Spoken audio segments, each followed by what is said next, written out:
చెప్పలేను బాబోయ్ ప్రభు గొప్పతనాన్ని. చెప్పి చెప్పి చేస్తాడు చిత్రమైన పనులెన్నో. చెప్పలేను బాబోయ్ ప్రభు గొప్పతనాన్ని. చెప్పి చెప్పి చేస్తాడు చిత్రమైన పనులెన్నో. కానానులోన పెళ్లి విందులో వాటర్ను వైనుగా మార్చివేశాడు. కానానులోన పెళ్లి విందులో వాటర్ను వైనుగా మార్చివేశాడు. చెప్పలేను బాబోయ్ ప్రభు గొప్పతనాన్ని.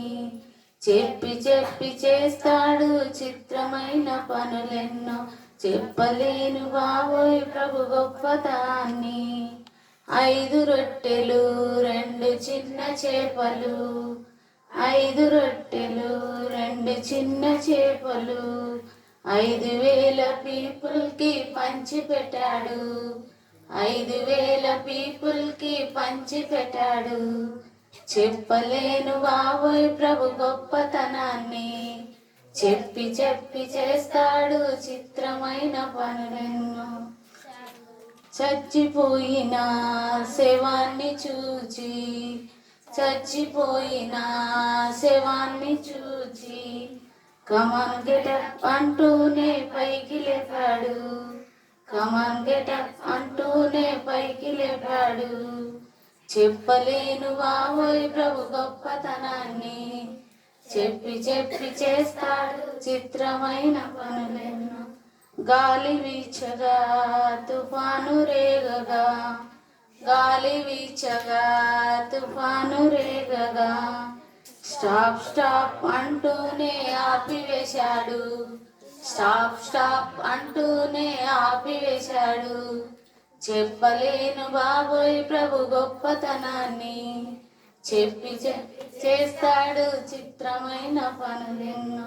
చెప్పలేను బాబోయ్ ప్రభు గొప్పతనాన్ని. నెక్స్ట్,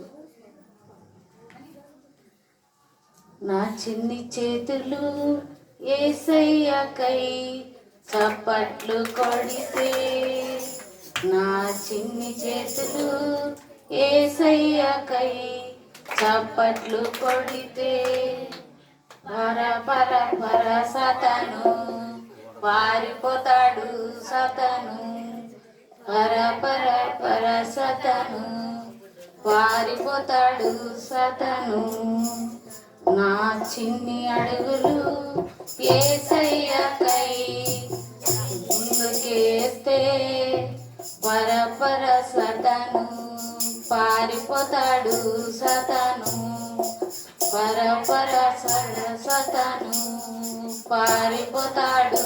సతను నా చిన్ని పెదవులు యేసయ్యకై స్తుతి చేస్తే, నా చిన్ని పెదవులు యేసయ్యకై స్తుతి చేస్తే పర పర పర సతను పారిపోతాడు. సతను పర పర పర సతను పారిపోతాడు. సతను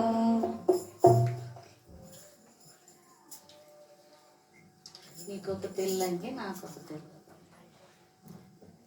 నీకొక తెల్లంగి నాకొక తెల్లంగి, పిల్లలకు తెల్లంగి, నేను మోక్షం చేరగా తెల్లంగి ధరించుకొని చుట్టూ చుట్టూ తిరిగి వచ్చేదను.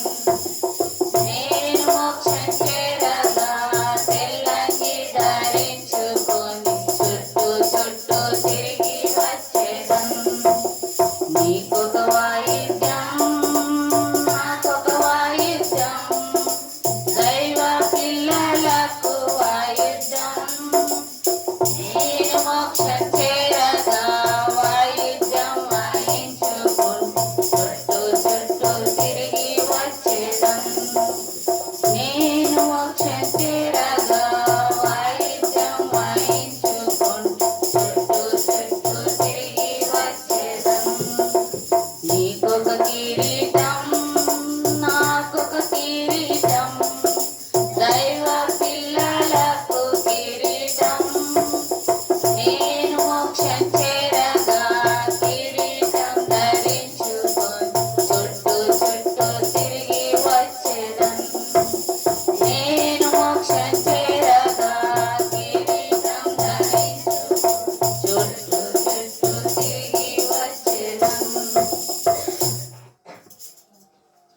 కీర్తనలు 50:15. ఆపత్కాలమందు నీవు నన్ను గూర్చి మొరపెట్టుము, నేను నిన్ను విడిపించెదను, నీవు నన్ను మహిమపరచెదవు. కీర్తనలు 95:6. ఆయన మన దేవుడు, మనము ఆయన పాలించు ప్రజలము, ఆయన మేపు గొర్రెలము. మార్కు సువార్త 2:11. నీవు లేచి నీ పరుపెత్తుకొని నీ ఇంటికి పొమ్ము. సామెతలు 3:5. నీ పూర్ణ హృదయంతో యెహోవా యందు నమ్మకముంచుము. యెహోను 11:25. నా యందు నమ్మకముంచువాడు చనిపోయినను బ్రతుకును.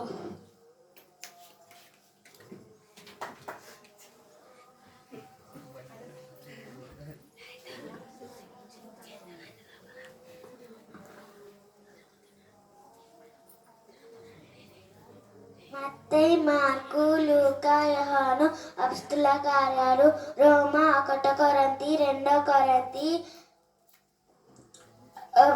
ఎఫెసీ, ఫిలిప్పీ, కొలసీ, 1 తెస్సలోనిక, 2 తెస్సలోనిక.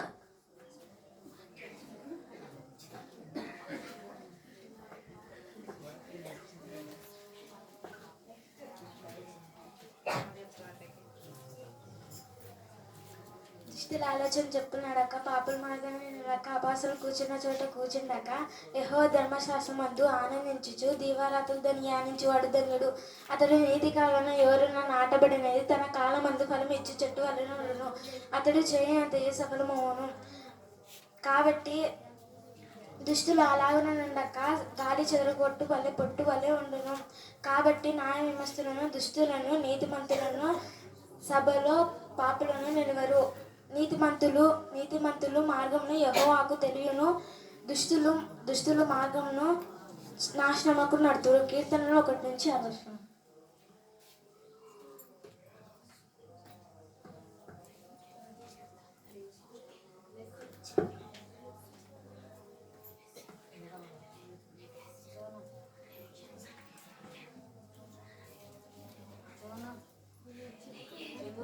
లోహిత్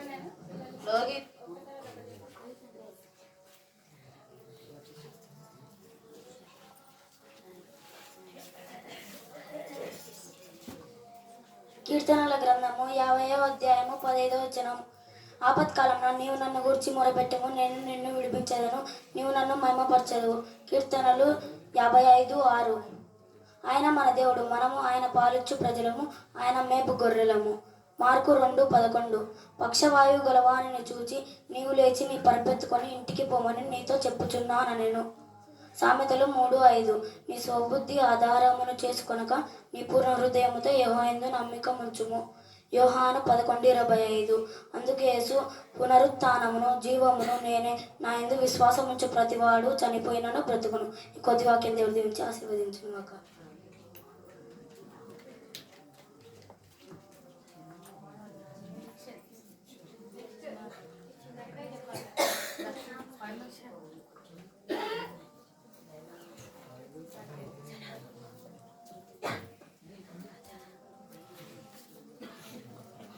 ఆపత్కాలమున నీవు నన్ను గూర్చి మొరపెట్టును, నేను నిన్ను విడిపించెదను. కీర్తనలు 50:15. ఆయన మన దేవుడు, మనము ఆయన పాలించు ప్రజలము, ఆయన మేపు గొర్రెలము. కీర్తనలు 95:6. నీవు లేచి నీ పరుపు ఎత్తుకొని నీ ఇంటికి పోము. మార్కు 2:11. నీ చెబుద్ధిని ఆధారం చేసుకొను గనక నీ పూర్ణ హృదయముతో యెహోవా యందు నమ్మకం ఉంచును. సామెతలు 3:5. అందుకు యేసు పూర్ణ హృదయముతో జీవము నేనే, నా యందు విశ్వాసముంచు వాడు చనిపోయినను బతుకును. యోహాను 11:25.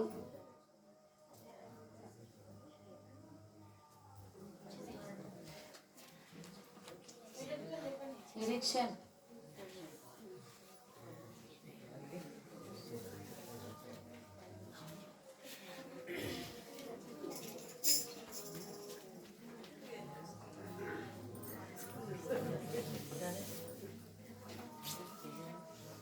ఆపత్కాలమున నీవు నన్ను గూర్చి మొరపెట్టుము, నేను నిన్ను విడిపించును. కీర్తనలు 50:15. ఆయన మన దేవుడు, మనం ఆయన పాలించు ప్రజలము. కీర్తనలు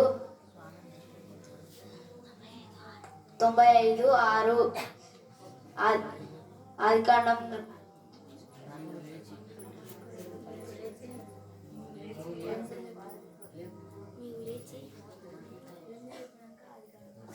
ఆదికాండం, నిర్గమకాండం, లేవికాండం, సంఖ్యాకాండం, ద్వితీయోపదేశకాండం, రూత్, యోషువ, న్యాయాధిపతులు, రూతు, మొదటి సమూయేలు, రెండో సమూయేలు, మొదటి రాజులు, రెండో రాజులు, ఎజ్రా, మొదటి దినవృత్తాంతములు, రెండో దినవృత్తాంతములు, హెజ్రా, నెహమ్యా, ఎస్తేరు, యోబు, కీర్తనలు, సామెతలు.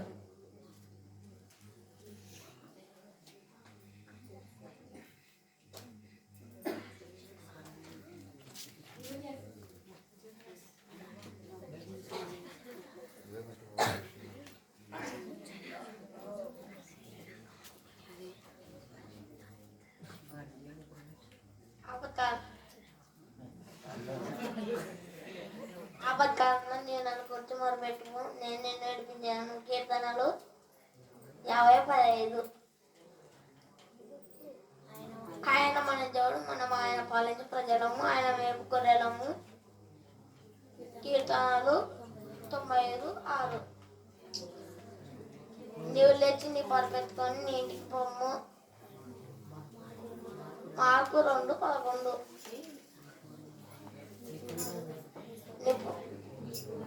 నీ పూర్ణోదయంతో యెహోవా యందు నమ్మకం ఉంచుము. సామెతలు 3:5. మా ఆయన విశ్వాసం ఉంచిన వాడు చనిపోయినాను బ్రతుకున్నాను. యోహాను 1:1-11.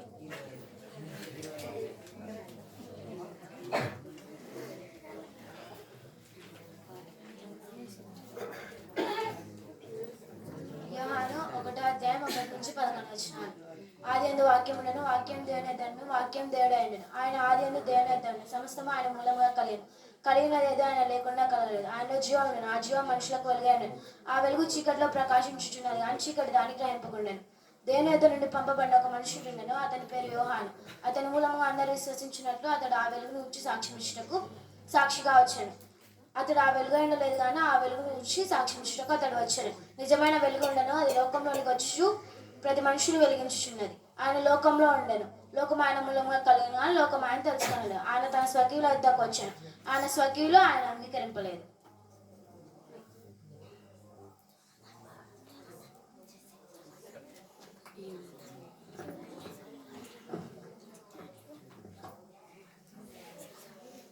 కీర్తనలు 23:అధ్యాయం. యెహోవా నా కాపరి, నాకేం కలగదు. పచ్చివాళ్ళ చోట్ల ఆయన నన్ను పరుండేయుచున్నాడు. శాంతికరమైన జలముల యొద్ద నన్ను నడిపించుచున్నాడు. నా నామము నాకు ఆయన సేద తీర్చుచున్నాడు. తన నామం బట్టి నీతి మార్గంలో నన్ను నడిపించుచున్నాడు. గడాంధకారపు లోయలో నేను సంచరించుచున్నాను, ఏ అపాయము నాకు భయపడను. నీవు నాకు తోడే ఇందువు, నీ దుడ్డు కర్రయు నీ దండమును నన్ను ఆదరించును. నా శత్రువుల ఎదుట నాకు భోజనం సిద్ధపరిచెదవు. నా శత్రువుల ఎదుట నువ్వు నాకు భోజనం సిద్ధపరిచేదవు. చిరకాలం నూనెతో నా తల అంటి ఉన్నావు, నా గిన్నె నిండి పొర్లుచున్నది. చిరకాలం యెహోవా మందిరంలో నివాసించేదను. నే బ్రతుకు దినములన్నీ కృపాక్షేమములే.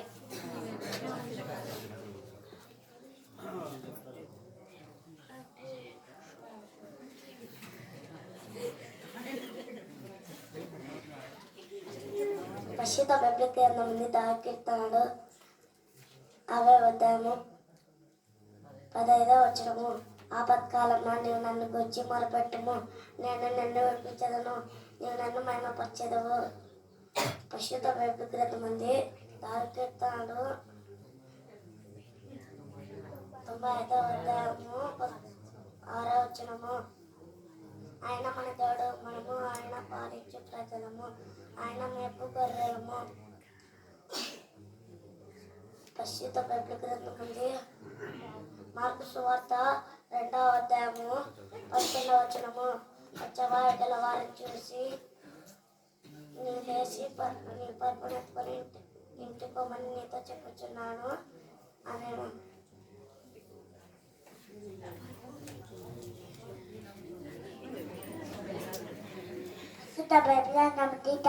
కీర్తనలు 50:15 ఆపత్కాలంలో నన్ను కూర్చి మన పట్టుము నేను విడిపించను, నన్ను మర్మపరచును.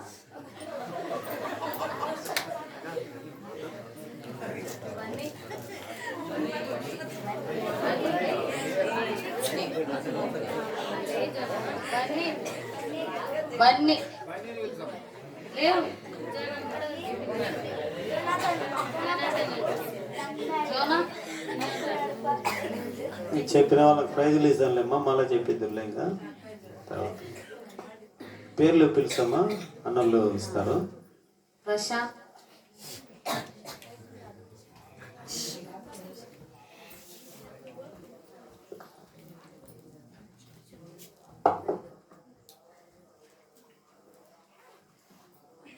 యెహోవా దయలు ఆయన కృప నిరంతరం నిలిచును, ఆయనకే కృతజ్ఞతాస్తులు చెల్లించుడి. ఆయన కృప నిరంతరం నిలిచినని ఇశ్రాయేలు అందరూ గాక. ఆయన కృప నిరంతరం నిలిచినని అహరోను వంశస్థులు అందరూ గాక. ఆయన కృప నిరంతరం నిలిచినని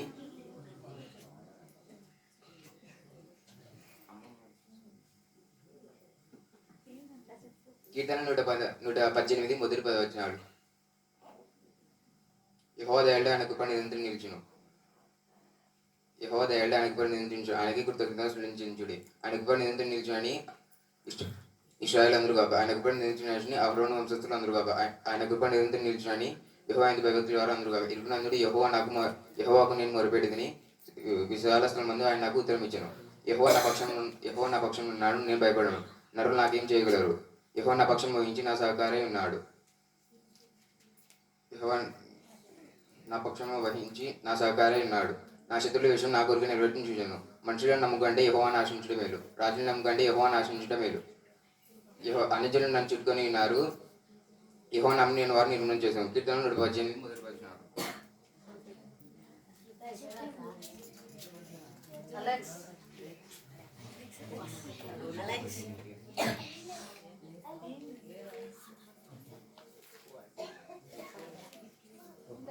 పేర్లు చెప్పలేమ్మా, పిల్లలవి అన్నోళ్ళు ఇస్తారు.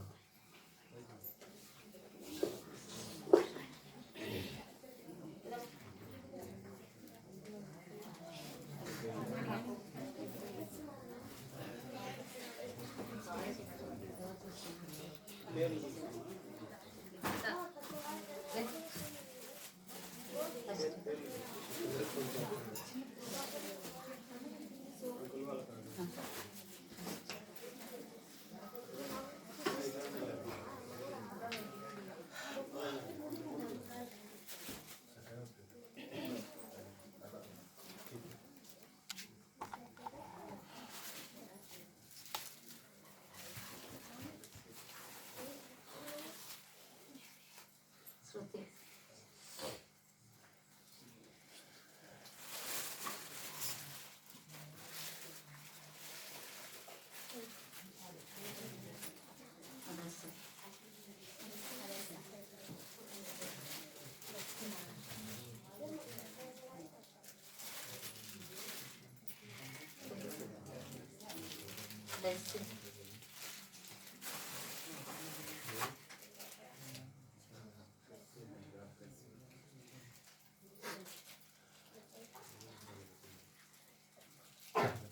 దీక్ష,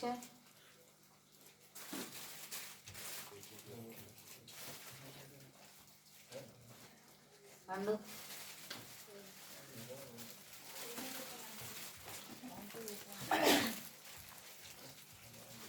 ప్రశాంత్,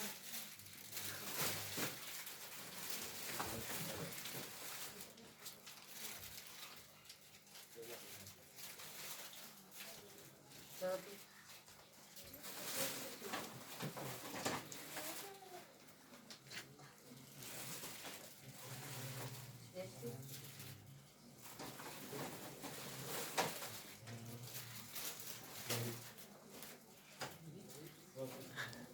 లోహిత్,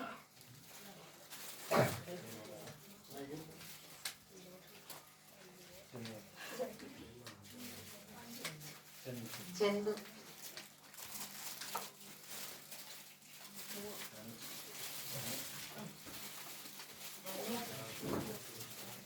దా Bunny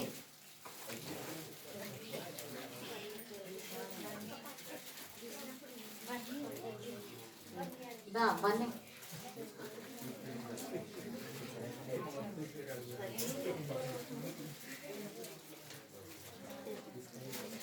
Alex Alex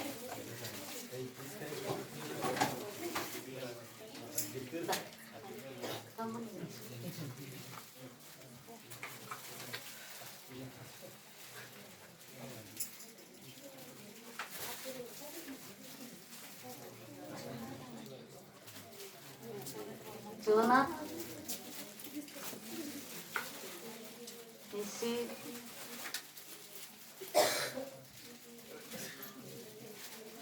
Sophie,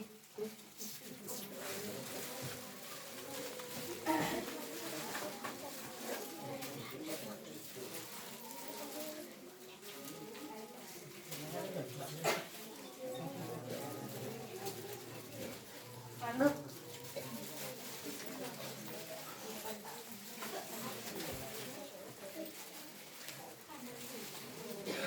Titus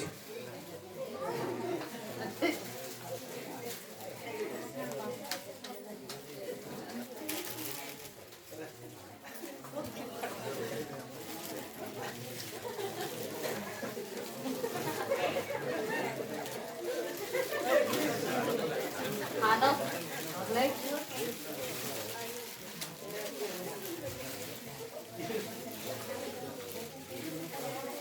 Go.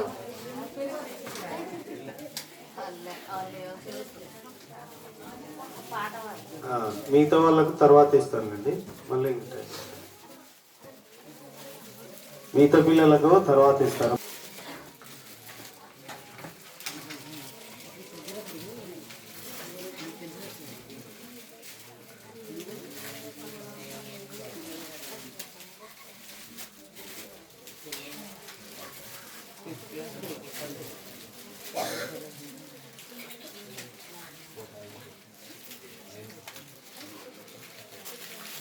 దేవుని నామమునకు మహిమ కలుగును గాక. నేను కూడా సండే స్కూల్ టీచరే మా మందిరంలో. కానీ నేను ఇప్పుడు ఒప్పుకోక తప్పదు. ఏంటంటే రాబోయే దినాల్లో కాబోయే దైవ సేవకులందరూ సేవకురాండ్రు కూడా కరవేణ నుంచి వస్తారేమో అని మాకు కొంచెం భయంగా ఉంది. కాంపిటీషన్ చాలా ఎక్కువగా ఉంది కరవేణ నుంచి. సో రేపు రిపోర్ట్ మేము ఇవ్వాలి కాబట్టి ఖచ్చితంగా ఈ విషయం చెప్తాం. వాళ్ళు మమ్మల్ని ఎలా స్వీకరిస్తారో, మమ్మల్ని ఎలా ట్రీట్ చేస్తారో తర్వాత రాబోయే దినాల్లో మీకు సిగ్గుండాలి అంటారో ఏమో తెలియదు. కానీ చాలా చాలా బాగా సండే స్కూల్ టీచర్స్ ఈ పిల్లల్ని ట్రైన్ చేశారు. నిజంగానే గొప్ప గొప్ప దైవ సేవకులుగా సేవకురాండ్రుగా మనం భవిష్యత్తులో వీళ్ళని చూస్తామేమో. దేవుడు అలాగా చేసి వారిని బలమైన సాధనాలుగా వాడుకొని దీవించి ఆశీర్వదించును గాక. మనం చివరి అంకంలోకి ప్రవేశించాం. వాగ్దానాలు కూర్చిన వర్తమానాన్ని మనం పొందుకోక ముందు దేవుని సహాయం కోసమై చిన్న ప్రార్థన చేసుకుందాం.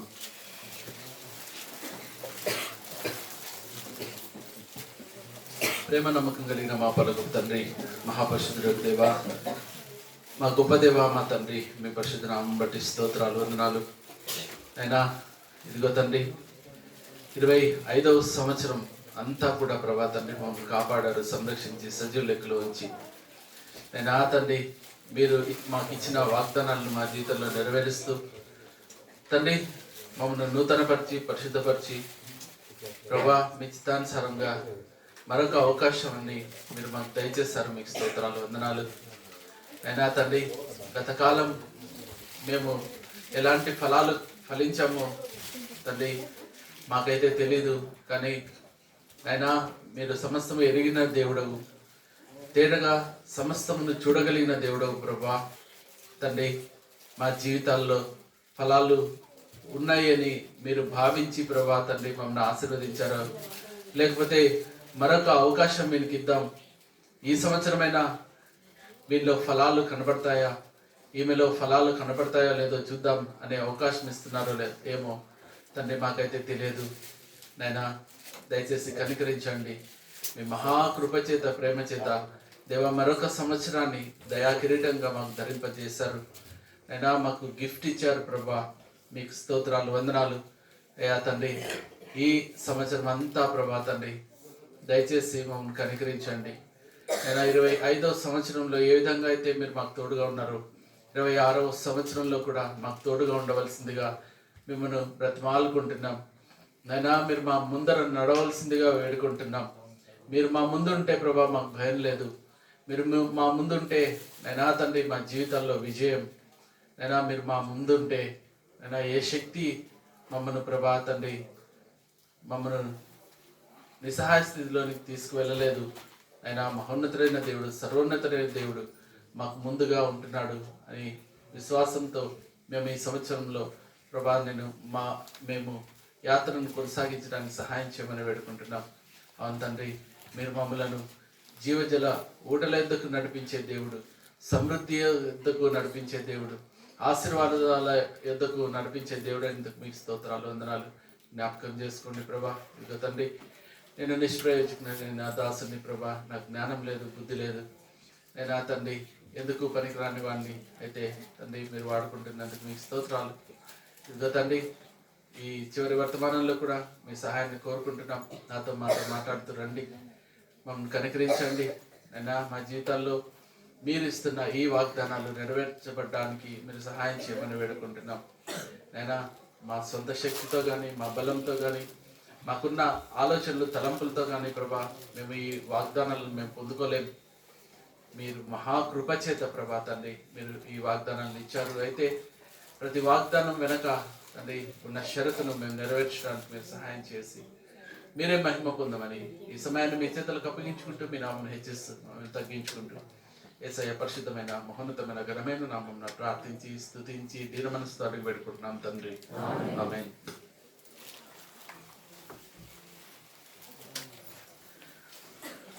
సో ప్రతి ఒక్కరికి మన జీవిత యాత్రలో ఒక్కొక్కరికి ఒక్కొక్క వయసు ఉంటుంది. నాకన్నా పెద్దవారు ఉన్నారు. ఎన్నో న్యూ ఇయర్స్ మీ జీవితంలో వచ్చింటాయి. నా జీవితంలో కూడా ఎన్నో నూతన సంవత్సరాలు దేవుడు అనుగ్రహిస్తూ వచ్చాడు. అయితే ప్రతి సంవత్సరం దేవుడు మనల్ని దీవించాలని, ఆశీర్వదించాలని, మనం మేలు పొందుకోవాలని, మన జీవితాలు ఫలభరితంగా ఉండాలనేదే దేవుని యొక్క చిత్తం. ఆయన మనల్ని ఆశీర్వదిస్తాను అంటూ ప్రతి సంవత్సరం కొన్ని వాగ్దానాలు మనకు ఇస్తూనే ఉన్నాడు. వాటన్నిటినీ మన జీవితాల్లో నెరవేరుస్తూ వస్తున్నాడు. అయితే ప్రతి వాగ్దానము నెరవేర్పు వెనక ఏముంటుంది అంటే ఒక షరతు అనేది ఉంటుంది. కొన్ని షరతులు అనేవి ఉంటాయి. మనం ఎప్పుడైతే ఆ షరతులను మనం నెరవేరుస్తామో అప్పుడే మన జీవితంలో ఆ వాగ్దానము నెరవేర్చబడుతుంది. ఆ షరతును మనం ఫుల్ఫిల్ చేయకుండా, దాన్ని సంపూర్తి చేయకుండా ఏ వాగ్దానాన్ని కూడా మనము స్వతంత్రించుకోలేము అనేది మనం గుర్తుపెట్టుకోవాల్సిన విషయం. దేవుడు ఈ 26వ సంవత్సరంలో 3 వాగ్దానాలను మన ముందు ఉంచుతున్నాడు. ఒకటి యెహోషువ గ్రంథం 1వ అధ్యాయం 9వ వచనం. రెండవది ద్వితీయోపదేశ కాండం 31వ అధ్యాయం 8వ వచనం. మూడవది ప్రకటన గ్రంథం 7వ అధ్యాయం 17వ వచనం. మొదటి వాగ్దానం చదువుతారు ఎవరన్నా? యెహోషువ గ్రంథం 1వ అధ్యాయం 9వ వచనం. నేను నీకు ఆజ్ఞ ఇచ్చి ఉన్నాను కదా, నిబ్బరము కలిగి ధైర్యంగా ఉండుము, దిగులు పడకుము, జడియకుము. నీవు నడుచు మార్గం అంతటిలో నీ దేవుడైన యెహోవా నీకు తోడై ఉండును అనేది మొదటి వాగ్దానంగా మనం చూస్తున్నాం. రెండవది ద్వితీయోపదేశ కాండం 31వ అధ్యాయం 8వ వచనం.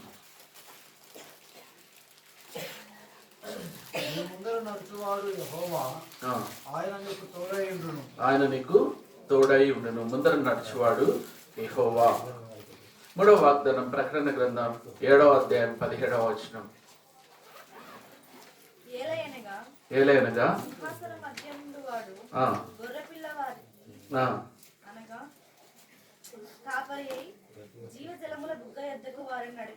గొర్రెపిల్ల వారికి కాపరి అయి జీవజలముల బుగ్గ ఎద్దకు వారిని నడిపించును. మొదటి 2 వాగ్దానాలను మనం గమనించినట్టయితే ఈ 2 వాగ్దానాలు కూడా దేవుడు యెహోషువకు చేస్తున్నట్టుగా మనం చూస్తాం. యెహోషువతో దేవుడు ఈ వాగ్దానాలు చేస్తున్నాడు.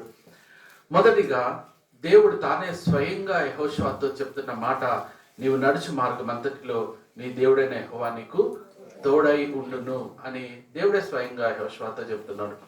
రెండవ వాగ్దానం, నీ ముందర నడుచువాడు యెహోవా అని దైవజనుడైన మోషే ద్వారా దేవుడు ఈ వాగ్దానాన్ని యెహోషువకు ఇస్తున్నట్టుగా మనం చూస్తాం. మొదటిగా దేవుడే ఇస్తున్నాడు. రెండవ వాగ్దానం మోషే ద్వారా దేవుడు యెహోషువకు ఇస్తున్నట్టుగా మనం చూస్తాం. మూడవ వాగ్దానం పరిశుద్ధులందరికీ దేవుడు అనుగ్రహిస్తున్న ఈ వాగ్దానం, గొర్రెపిల్ల జీవజముల బుగ్గల యొద్దకు వారిని నడిపించును. ఇది మనందరికీ, పరిశుద్ధులైన ప్రతి ఒక్కరికి కూడా, ఆయన బిడ్డలైన ప్రతి ఒక్కరికి కూడా దేవుడిస్తున్నటువంటి సార్వత్రిక వాగ్దానం ఇది. ఆయన మనల్ని జీవజలముల బుగ్గల యొద్దకు నడిపిస్తాడు అనేది. మొదటిగా చూసినట్టయితే యెహోషువ గ్రంథం 1వ అధ్యాయం 9వ వచనంలో దేవుడు ఈ గ్రంథం ఎవరి చేత రాయబడింది? యెహోషువతోనే రాయబడింది. ఆయనే రాశాడు కాబట్టి ఈ గ్రంథానికి ఆయన పేరే పెట్టినట్టుగా మనం చెప్పుకోవచ్చు. బైబిల్ పండితులు కూడా అదే విషయాన్ని స్పష్టపరుస్తారు, యెహోషువనే ఈ గ్రంథాన్ని రాశాడు అని. తర్వాత చూసినట్టయితే ప్రతి వాగ్దానం వెనక ఏముంటుందని చెప్పుకున్నాం? ఒక కండిషన్ ఉంటుంది. ఆ కండిషన్ని మనం ఎప్పుడైతే ఫుల్ఫిల్ చేస్తామో, మనం నెరవేరుస్తామో, అప్పుడే ఆ వాగ్దానం మన జీవితంలో నెరవేర్చబడుతుంది. ఇక్కడ దేవుడు నీవు నడుచు మార్గం అంతటిలో నీ దేవుడైన యెహోవా నీకు తోడై ఉండును అని చెప్పక ముందు కొన్ని మాటలు అక్కడ ఉన్నాయి.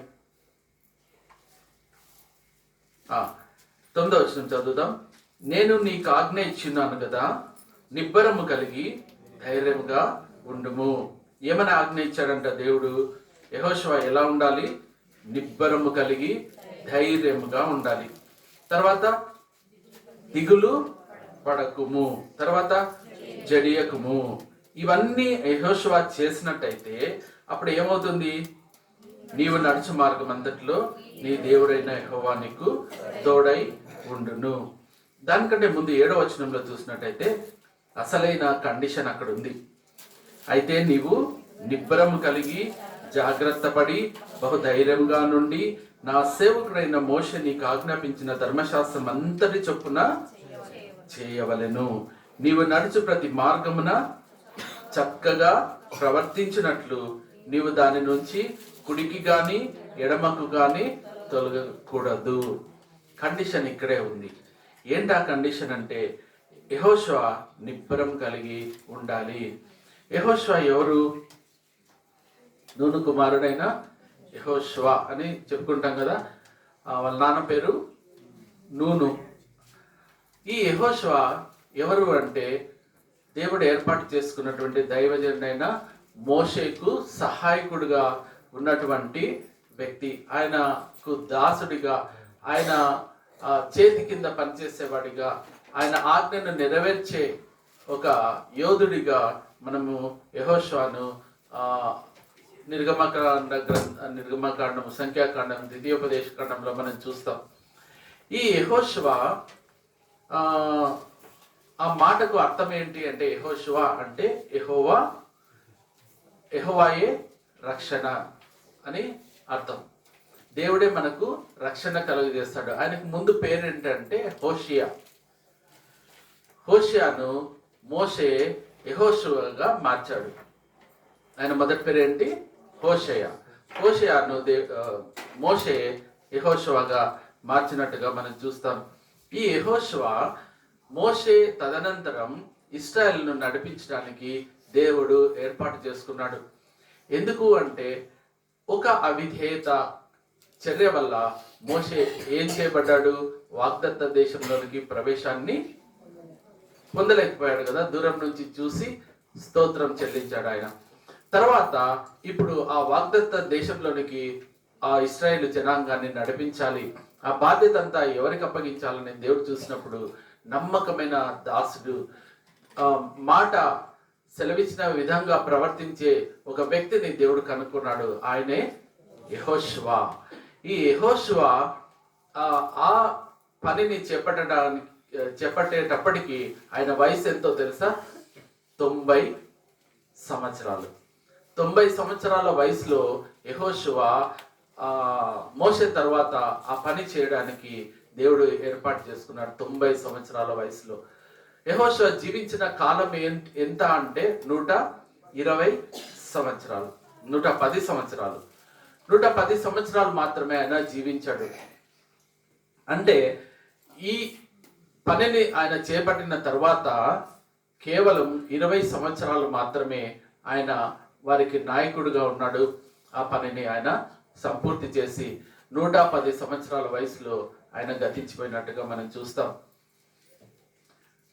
అయితే ఇక్కడ మనం గమనించాల్సిన విషయం ఏంటి అంటే, యెహోషువకు దేవుడు 2 పనులు ఇచ్చాడు. ఒకటి, ఇశ్రాయేలులను ఆ వాగ్దత్త దేశంలోనికి తీసుకుపోవడం. రెండోది వచ్చేసి వారికి ఆ దేశాన్ని స్వాస్థ్యంగా పంచిపెట్టి ఇవ్వాలి. 2 పనులు ఆయనకు ఉన్నాయి. తీసుకుపోయిన తర్వాత ఇంకో ఒక పరిస్థితి ఏంటంటే, అక్కడ ఆల్రెడీ ఎవరైతే ఉన్నారో వారు దే ఆర్ సిన్ఫుల్ పీపుల్ అని వాక్యంలో రాయబడి ఉంది. వారు పాపభరితమైన దోషభరితమైన జనాంగం అక్కడ ఉంది, నివసిస్తున్నారు ఆ కనాను దేశంలో. ఈ యెహోషువ వారితో యుద్ధం చేసి వారందరినీ నశింపజేసి దేవుడు ఆజ్ఞ ఇచ్చినట్టుగా వారిని జయించిన తర్వాత ఆ దేశాన్ని స్వాధీనపరుచుకొని ఎవరికి ఏ ఏ భాగాలు రావాలో అవన్నీ పంచి పెట్టాల్సిన బాధ్యత ఎవరికి ఉంది? యెహోషువకు ఉంది. యాక్చువల్గా ఇది వచ్చేసి మోషే చేయవలసిన పని. మోషేను దేవుడు ఆశీర్వదించి దీవించి తోడుగా ఉండి ఆయన ఐగుప్తు నుంచి జనాంగాన్ని, మాట వినాన్ని జనాంగాన్ని తీసుకురావడానికి ఎంతో దేవుడు సహాయం చేస్తూ వచ్చాడు. ఇల్లంతటిలో నమ్మకమైన వ్యక్తిగా మోషే పిలువబడుతూ వచ్చాడు. అయితే ఒక్క తప్పిదం ఆయన జీవితాన్ని మార్చేసింది, ఆయన గమ్యాన్ని మార్చేసింది. మన జీవిత యాత్రలో కూడా మనం కూడా దేవుని చిత్త ప్రకారం ప్రయాణించడానికి ఇష్టపడుతూ నడుస్తూ వస్తున్నాం. కానీ ఒక్క తప్పిదం వల్ల మోషే గొప్ప భాగ్యాన్ని పోగొట్టుకున్నాడు. మనం మనల్ని పరిశీలించుకుందాం. ఈ రాత్రి కాలంలో ఏదో ఒక తప్పిదం తప్పకుండా మనల్ని కూడా ఏం చేస్తుంది? మనం పొందబోయే ఆ వాగ్దాన దేశానికి మనం పొందకుండా, అక్కడికి వెళ్లకుండా, ప్రవేశించకుండా అడ్డుకుంటుంది. అయితే మన రక్షకుడు, మన ప్రభు అయిన యేసుక్రీస్తుల వారు ఒక సిస్టమ్ని మనం ముందుంచాడు. అదేంటంటే ఆయన రక్షణ మన ఎదుట ఎప్పుడు కనబరుస్తూ ఉంటాడు. మనం ఆయన దగ్గరకు వచ్చి ఆ తప్పిదాన్ని ఒప్పుకొని దాన్ని విడిచిపెడితే అన్న చెప్పారు, దాన్ని ఏం చేయాలి? ఒప్పుకోవాలి. తర్వాత ఏం చేయాలి? దాన్ని విడిచిపెట్టేసి నప్పుడు దేవునికి సంతోషం కలుగుతుంది. ఆయన మన జీవితంలో ఏ వాగ్దానాలు అయితే ఆయన ఇవ్వబోతున్నాడో వాటిని ఆయన నెరవేర్చే దేవుడై ఉంటున్నాడు.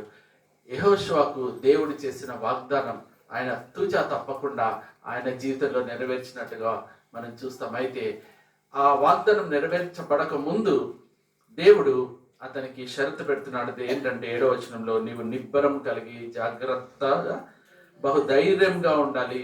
ఈయన వెళ్తున్న దేశం అది సామాన్యమైన దేశం. కనానీయులు సామాన్యమైన కెననైట్స్ అని ఇంగ్లీష్లో ఉంటుంది. వారి యొక్క చరిత్ర ఎంతో ఉంది.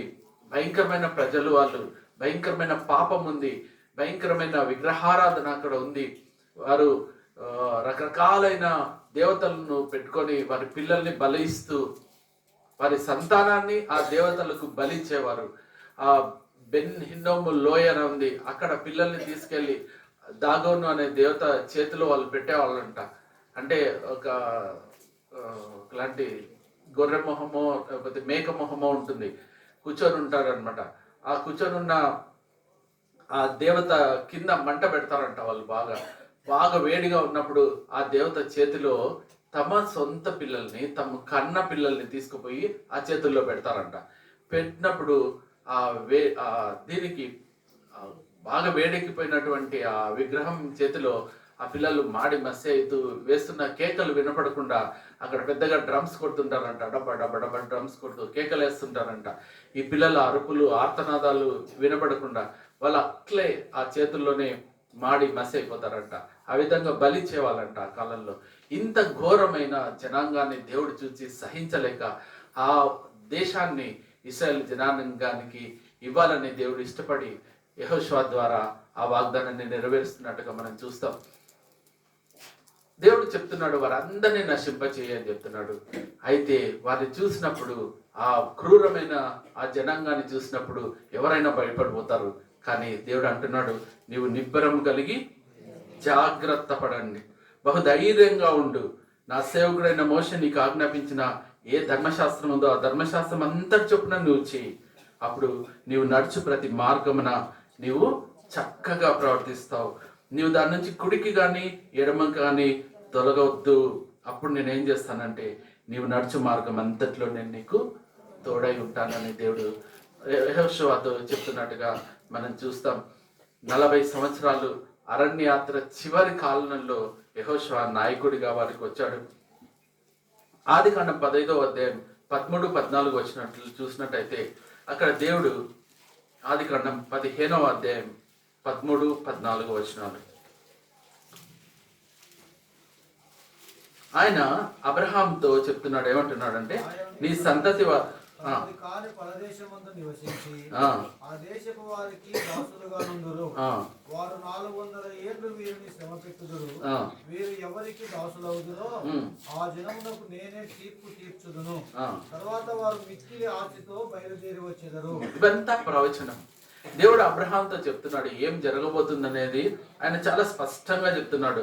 400 ఏళ్ళు వీరు ఐగుప్తు దేశంలో బానిసలుగా ఉంటారు. ఆ తర్వాత నేను ఆ జనాంగానికి తీర్పు తీర్చి మిక్కిలి ఆస్తితో వాళ్ళని అక్కడి నుంచి నేను బయటికి తీసుకొని వస్తానని దేవుడే స్పష్టంగా వాళ్ళతో చెప్తున్నాడు. ఆ వాగ్దానాన్ని యెహోషువ కాలంలో దేవుడు, మోషే కాలంలోను ఆ తర్వాత యెహోషువ కాలంలో దేవుడు దాన్ని నెరవేరుస్తూ వచ్చినట్టుగా మనం చూస్తాం. దేవుడు మన జీవితంలో ఏదైనా చేయడానికి సమర్థుడు. ఆయన గొప్పతనం తెలుసుకుని ఆయన్ని సహాయం అడగాలి మనం. ఆయనకి అసాధ్యమైనది ఏది లేదు. ఈ మధ్య ఒక పాట బాగా పాపులర్ అయిపోయింది కదా, ఏంటది? ఏదైనా చేయగలవు, కథ మొత్తం మార్చగలవు. ఎంత గొప్ప ఆత్మీయ సత్యాన్ని కలిగిన పాట. మా సండే స్కూల్లో పిల్లలు కూడా పాడుతుంటారు అది. ఏమైనా చేయగలవు, కథ మొత్తం మార్చగలవు అని. ఇంత గొప్ప దేవుడు ఏమైనా చేయగలడు. ఆయనకి అసాధ్యమైనది ఏదైనా ఉందంటే ఏది లేదు. ఆయన సమస్తంను బాగా చేయగలిగిన దేవుడు. నా శక్తి, బలం, జ్ఞానం సరిపోదేమో దేవా అని మనం ఆయన దగ్గర అడిగినప్పుడు ఆయన నేనున్నాను, నేను నీకు తోడుగా ఉంటాను, నువ్వు నా మాట విను, నేను నీకు సహాయం చేస్తాను అని వాగ్దానం చేసిన దేవుడు యెహోషువతో చేశాడు. యెహోషువ విషయంలో ఆయన నెరవేరుస్తూ వచ్చాడు. నా జీవితంలో కూడా ఆయన నెరవేరుస్తాడు. అయితే మనం చేయాల్సింది ఏమంటే ఆయన చెప్పే ప్రతి కండిషన్ని మనం అంగీకరించాల్సి వస్తుంది. కొద్ది క్షణాల్లో మీరు వాగ్దానాలు తీసుకోబోతున్నారు. ఏ వాగ్దానం ఇస్తాడో, ఏ విధంగా దేవుడు మనల్ని దర్శిస్తాడో అని ప్రతి ఒక్కరికి ఆత్రంగా ఉంటుంది కదా. ఇందాక నేను ప్రే చేసుకుంటా అంటే కూడా నాకు కూడా అనిపిస్తుంది, ఈ సంవత్సరం దేవుడు ఏ వాగ్దానం నాకు ఇవ్వబోతున్నాడో, దానిపైన ఏ కండిషన్ నాకు దేవుడు ఇవ్వబోతున్నాడో నేను ఫుల్ఫిల్ చేయగలుగుతానా లేదా, చేయగలిగితే నా జీవితంలో ఆశీర్వాదం, చేయలేకపోతే ఏమవుతుందో అని భయం వేసింది కూడా నాకు. సో మనం కూడా అదే విధంగా ఆలోచించి కొద్ది క్షణాల్లో వాగ్దానాలు తీసుకోబోతున్నాం. దేవుడు సార్వత్రికంగా అందరికీ ఇస్తున్న మాట ఏంటంటే ఈ సంవత్సరం నేను నీకు తోడై ఉంటాను అని చెప్తున్నాడు ఆయన. యెహోషువతో చెప్పిన ఆ వాగ్దానం మనందరితో, హెబ్రోన్లో ఉన్న ప్రతి సహవాసంలోని పిల్లలతో, ఆయన ఏర్పాటు చేసుకున్న సార్వత్రిక సంఘంలోని ప్రతి ఒక్కరితో దేవుడు చెప్తున్న మాట, ఈ 26వ సంవత్సరం నేను నీకు తోడై ఉంటా. 25వ సంవత్సరంలో నేను నీకు తోడై ఉన్నా. 25వ సంవత్సరంలో నిన్ను సజీవునిగా ఉంచా. 26వ సంవత్సరంలోకి నేను తీసుకొని వచ్చా. నేను నీకు తోడై ఉంటానని దేవుడు వాగ్దానం చేస్తున్నాడు, మాట ఇస్తున్నాడు మనకి. ఆయన మాట ఇచ్చి మర్చిపోయే దేవుడు కదా కాదు కదా. ఆయన మాట ఇచ్చి దాన్ని నెరవేర్చే దేవుడు. మనకు మాట ఇస్తే అది అసాధ్యం కావచ్చు. కొన్నిసార్లు మనం చెప్తాం కదా, రేపు 6 గంటలకంతా నేను మీ ఇంటి దగ్గర ఉంటానంట. ఉండగలమా? ఒకసారి ఉండలేకపోతాం, ఆ వాగ్దాన్ని నెరవేర్చలేకపోతాం. నీకు వచ్చే వారానికంతా నేను ఒక 1000 రూపాయలు ఇచ్చేస్తాను, ఇప్పుడు నాకు ఇస్తావా? ఇచ్చేస్తాడు. వచ్చే వారంలో మనం ఇవ్వలేకపోవచ్చు. మనం చేసే ఏ వాగ్దానాన్ని కూడా మనం నెరవేర్చలేకపోవచ్చు. ఎందుకంటే మనం బలహీనులం, అశక్తులం, మన వల్ల కాదు. అయితే మన దేవుడు సర్వశక్తిమంతుడైన దేవుడు, ఏదైనా చేయగలిగిన దేవుడు, కథ మొత్తం మార్చగలిగిన దేవుడు అని విశ్వసించినట్టయితే ఈ వాగ్దానం నా జీవితంలో నెరవేరుతుంది అని దేవుడు సెలవిస్తున్నాడు. ఎలా నెరవేరిందో చూద్దాం. ఎలా తోడున్నాడు యెహోషువకి దేవుడు అనే విషయాన్ని మనం చూద్దాం. యెహోషువ గ్రంథం 5వ అధ్యాయం 13 నుంచి 15వ వచనం ఎవరైనా చదువుతారా? యెహోషువ గ్రంథం 5. ఎరుకో ప్రాంతంలో ఉన్నప్పుడు అతడు కనులెత్తి చూడగా దూసిన కత్తి చేత పట్టుకొని ఒకడు అతని ఎదుట నిలిచిండెను. కనులెత్తి చూసినప్పుడు ఎవరు కనపడినారు? కత్తి దూసిన ఒకడు కనబడ్డాడంట. యెహోషువ అతని యుద్ధకు వెళ్ళి, నీవు మా పక్షంగా ఉన్నవాడవా, మా విరోధుల పక్షంగా ఉన్నవాడవా అని అడగగా అతడు, కాదు, యెహోవా సేనాధిపతిగా నేను వచ్చి ఉన్నాను. ఎంత గొప్ప మాట కదా ఇది! ఎవరు వచ్చారు అక్కడికి? యెహోవా సేనాధిపతి వచ్చేసాడంట. ఏం చేశాడు? ఎలా వచ్చాడు ఆయన? దూసిన కత్తి తీసుకొని. అంటే కత్తి దూసాడంటే ఏం చేస్తారు? ఇంకా నెక్స్ట్ యుద్ధం చేయడం, పొడవడమే. సో రెడీగా ఉన్నాడు ఆయన ఫైట్ చేయడానికి. ఎవరి కోసం ఫైట్ చేయడానికి వచ్చాడు? దేవుని యొక్క సైన్యాధిపతి యెహోషువ ఆయన జనుల పక్షంగా యుద్ధం చేయడానికి దేవుడే తన దూతను పంపించినట్టుగా మనం చూస్తున్నాం. దేవుడు తోడై ఉన్నట్ట, తోడై లేనట్ట. యెహోషువ భయపడిపోతున్నాడేమో, ఏం చేయాలో నా వల్ల కాదే, ఈ జనుల వల్ల కాదే, ఏం చేయాలని ఆలోచిస్తున్నాడేమో. ఆ సమయంలో దూత అక్కడ ప్రత్యక్షమైనట్టుగా మనం చూస్తాం. ప్రత్యక్షంగా ఆయన వారిని దర్శిస్తున్నట్టుగా చూస్తున్నాం. దేవుడు తర్వాత వారికి చెప్తున్నాడు, మీరు ఎరుకో మీదికి వెళ్ళండి, ఎరుకోని స్వాధీనపరచుకోండి అని చెప్తున్నాడు. ఈయన వెళ్ళి ఎరుకోని చూస్తే పెద్ద పెద్ద కోటలు, పెద్ద పెద్ద ఏమంటారు వాల్స్ ఉన్నాయి, అక్కడ అన్ని గోడలు ఉన్నాయి. దాన్ని పగలు కొట్టుకొని ఆ లోపలికి ఎలా వెళ్ళాలి మనం? ఇది సాధ్యమైన విషయమేనా? అక్కడికి పోతే పైనుంచి వాళ్ళు ఏం చేస్తారు, ఎంతమంది చనిపోతారు అని ఆయన భయపడుతున్నాడేమో. ఆ సమయంలో యెహోషువ ఈ మాట జ్ఞాపకం చేసుకున్నాడేమో. దేవుడే యెహోషువని దర్శిస్తూ మాట చెప్తున్నాడు. 6వ అధ్యాయం 2వ వచనం. అప్పుడు యెహోవా యెహోషువతో ఇట్లనెను, చూడుము, నేను ఎరుకోను దాని రాజును పరాక్రమము గల శూరులను నీ చేతికి అప్పగించుచున్నాను.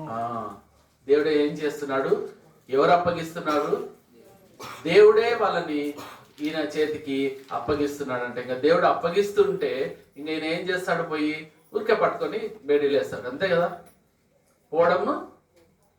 ఇప్పుడు పోలీసులు వచ్చి ఒకరిని పట్టుకోవాలని చూస్తారు, వేటాడి ఎంక్వైరీ చేసి ఎక్కడున్నారు పట్టుకొని చేసి మరీ పట్టుకుంటారు, పట్టుకొని తీయాల. కానీ ఇప్పుడు ఏం చేస్తున్నాడు? దేవుడే పట్టుకొచ్చి యెహోషువ చేతికి అప్పగిస్తున్నాడు. ఇప్పుడు ఈయన ఏం చేయాలి? జస్ట్ బేడీలేయడం అంతే, అంటే ఖైదీగా పట్టుకోవడమే. సో ఇంత గొప్ప కార్యము ఎవరు చేస్తున్నారు అంటే యెహోషువ కాదు, యెహోషువ పక్షాన దేవుడే చేస్తున్నట్టుగా మనం చూస్తాం. ప్రియమైన సహోదరి సహోదరుడా, నీ జీవితంలో, నా జీవితంలో ఈ 26వ సంవత్సరంలో ఏ కష్టాలు ఉండవు, ఏ బాధలు ఉండవు, ఏ ఇరుకులు ఉండవు. కేవలం దేవుడు మనకు తోడై ఉంటాడు అని అనుకుంటున్నారా? ఎప్పుడు తోడై ఉన్నాడు దేవుడు అని అర్థమవుతుంది మనకి. ఎప్పుడు అర్థమవుతుంది? నేను చిన్నగా ఉన్నప్పుడు చీకట్లో పోవడానికి చాలా భయపడేవాడిని అనమాట. ఇట్లా చీకటి అంటే నాకు చాలా భయం. మా తమ్ముడికి, వాడికి భయమే లేదు అసలు. మా చిన్న బాబు ఉన్నాడు, వాడికి కరెంట్ ఉన్నా లేకపోయినా వాడికి ఏం భయం లేదు. ఎక్కడికన్నా పోయి తీసుకురాలంటే బయటకు వెళ్ళిపోతాడు, చీకట్లో కూడా వెళ్ళిపోతాడు వాడు. నాకు మాత్రం చాలా భయం వేసేది. ఎక్కడికన్నా పోవాలన్నా మా నాన్నని చూసేవాడిని. మా అమ్మ అనేది, నేనున్నా అనుకున్నా, నేనున్నా పో, నేను చూస్తున్నా పో అంటే అక్కడ దగ్గర పోయి వాళ్ళ వెనుక చూసేది అన్నాడు. మా అమ్మ చూస్తుందా లేదా అని. చూస్తుంది అంటే పోయేది.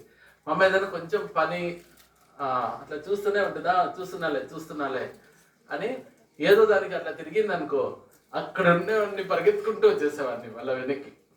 నువ్వు చూడలేదు నాకు భయం వేస్తుంది అని. సో ఆ తల్లిదండ్రులు మనల్ని ఫాలో అవుతున్నప్పుడు, మనకు తోడుగా వాళ్ళు ఉన్నారు అని భావించినప్పుడు మనకి ఎంతో ధైర్యంగా ఉండేది చిన్నతనంలో. ఇప్పుడు అదే జరుగుతుంది, అదే పరిస్థితి.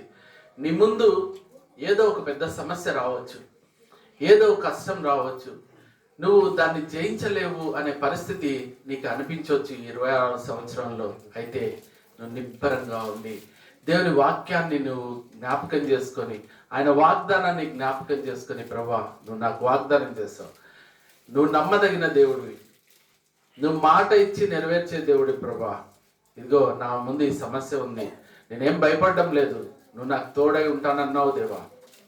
ఆయన్ని నిలదీద్దాం, ఆయన్ని అడుగుదాం, ప్రభా నువ్వు వాగ్దానం చేస్తావా లేదా 26వ సంవత్సరం, ఇదిగో ఈ సమస్య నా ముందుందయ్యా, దయచేసి కనికరించు, నువ్వు నాకు తోడై ఉంటానన్నావు, నాకు తోడుగా ఉండు, ఈ సమస్యను జయించడానికి నాకు సహాయం చేయని ఒక చిన్న ప్రార్థన చేస్తే ఆయన నమ్మదగిన దేవుడు. ఈ 26వ సంవత్సరం ఖచ్చితంగా ఆయన విజయాన్ని ఇవ్వాలని ఇష్టపడుతున్నాడు. నీ జీవితంలో ప్రతి సమస్యను, ప్రతి అనానుకూల పరిస్థితిని ఆయన విరగొట్టాలని ఇష్టపడుతున్నాడు. ఎలా అంటే ఆయనే వచ్చి, లేకపోతే ఆయన దూతను, ఆయన సేనాధిపతిని మన మధ్యకు పంపించి ఆయన ఆ సమస్యను ఛేదించాలని, దాన్ని పూర్తిగా నిర్మూలం చేసి మనకు విజయాన్ని ఇవ్వాలని దేవుడు ఇష్టపడుతున్నాడు. యెహోషువతో ఏదైతే చెప్పాడో నీతో నాతో దేవుడు అదే చెప్తున్నాడు. విశ్వసిస్తారా లేదా? కేవలం ఏదో మాట చెప్తున్నాడు, ఈయన ఏదో చెప్తున్నాడు బైబిల్లో వాక్యాలు వింటాం వెళ్ళిపోదాం అని మాత్రం అనుకోద్దండి. వాగ్దానం దేవుడు చేస్తున్నాడంటే అది తప్పకుండా ఆయన మన జీవితాల్లో నెరవేర్చాలి అని ఇష్టపడే ఆయన చేస్తున్నాడు. అయితే మనం చేయాల్సింది ఆయన చెప్పిన కండిషన్స్ ని మనం ఫుల్ఫిల్ చేయడమే. నీకు ఇవ్వబోయే పర్సనల్ ప్రామిస్, ఏ వాగ్దానం నీకు వ్యక్తిగతంగా దేవుడు ఇవ్వబోతున్నాడో ఆ వాగ్దాన విషయంలో కూడా ఇదే కండిషన్ ఉంటుంది.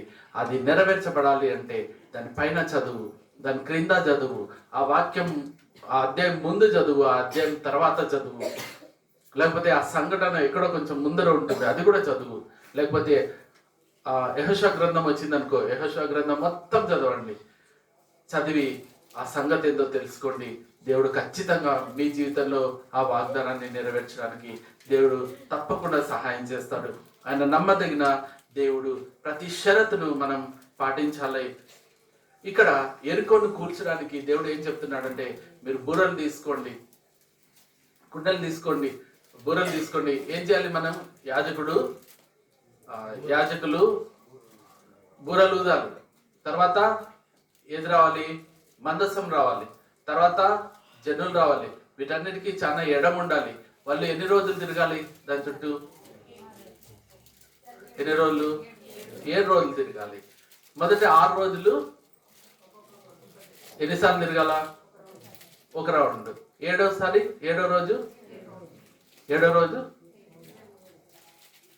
ఎన్ని రోజులు చూద్దామా?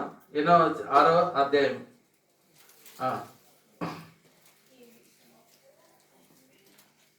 8వ వచనం చూడండి. 6:8.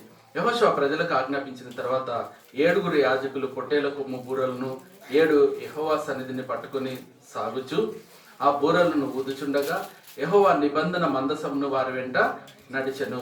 యోధులు బూరలను ఊదుచున్న యాజకులకు ముందుగా నడిచిరి. దండు వెనుకటి భాగము మందసము వెంబడి వచ్చెను. మందసం ఎక్కడుంది ఇప్పుడు?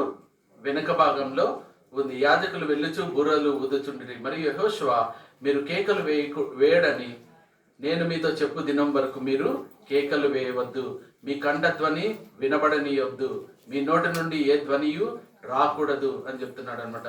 సో ఇవన్నీ వాళ్ళు పాటించినప్పుడు ఏం జరుగుతుంది?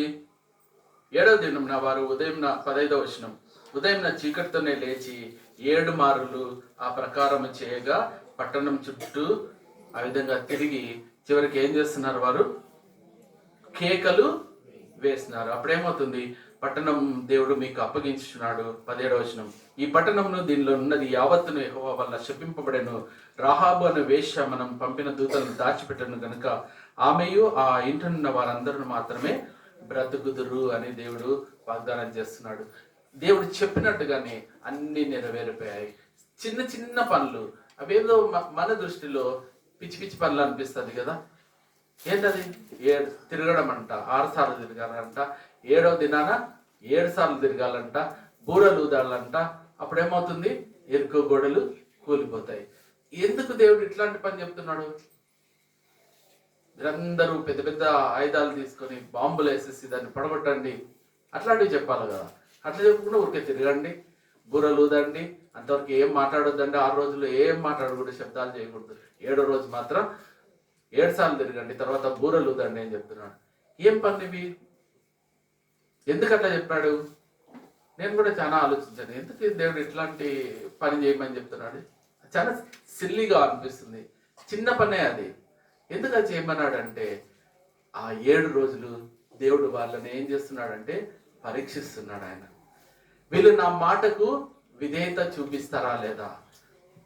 ఆ విధేయత ఎప్పుడైతే వారు చూపించారో 7వ దినాన వారికి విజయం వచ్చింది. ఎరుకో గోడలు కూలిపోయాయి. ప్రియమైన సహోదరి సహోదరుడా, ఈ సంవత్సరం కూడా నీ జీవితంలో వాగ్దానం నెరవేర్చబడాలి అంటే మనం కూడా మౌనంగా, దేవుడు అనుమతించిన ప్రతి విషయంలో మనం మౌనంగా ఉంటూ ఆయనను ప్రార్థించాలి. ప్రభా, ఒక ఆంటీ చేస్తారు, ఎవరో అక్క చేస్తారు, ఏమని చేస్తారు? ప్రభా, ఈ సంవత్సరం నేను సనుగుతూ ఉన్నానయ్యా, గొణుగుతూ ఉన్నానయ్యా, నా జీవితంలో ఇది ఉందయ్యా అని ఆవిడ ప్రార్థన చేయడం నేను విన్నాను. అవును, మన జీవితంలో అలాంటివి ఉన్నాయి, సందర్భాలు ఎన్నోసార్లు వచ్చింటాయి. కానీ ఈ 26వ సంవత్సరంలో మౌనంగా ఉండమని దేవుడు సెలవిస్తున్నాడు. ఏ సమస్య అయినా నీ దగ్గరకు వచ్చినా, ఏ సమస్య నిన్ను బాధించినా, నువ్వు మౌనంగా ఉండి దేవునికి దాన్ని అప్పగించు. ఆయన తన దూతను పంపిస్తాడు, తన సేనాధిని పంపిస్తాడు. ఆయనే స్వయంగా ఆ సమస్యను ఎదుర్కోవడానికి, నీకు సహాయం చేయడానికి ప్రవీణ దేవుడు మన మధ్యకు వస్తాడు. కొంతకాలం ఓపిక పట్టు అనే దేవుడు మనకు సెలవిస్తున్నట్టుగా ఈ వాగ్దానాన్ని నుంచి మనం పాఠం నేర్చుకుంటున్నామని నాకు అనిపిస్తుంది. మీకు కూడా అలా అనిపిస్తుందా లేదా? మీకు ఎలా అనిపిస్తుందో నాకు తెలియదు, నాకైతే అలాగే అనిపించింది.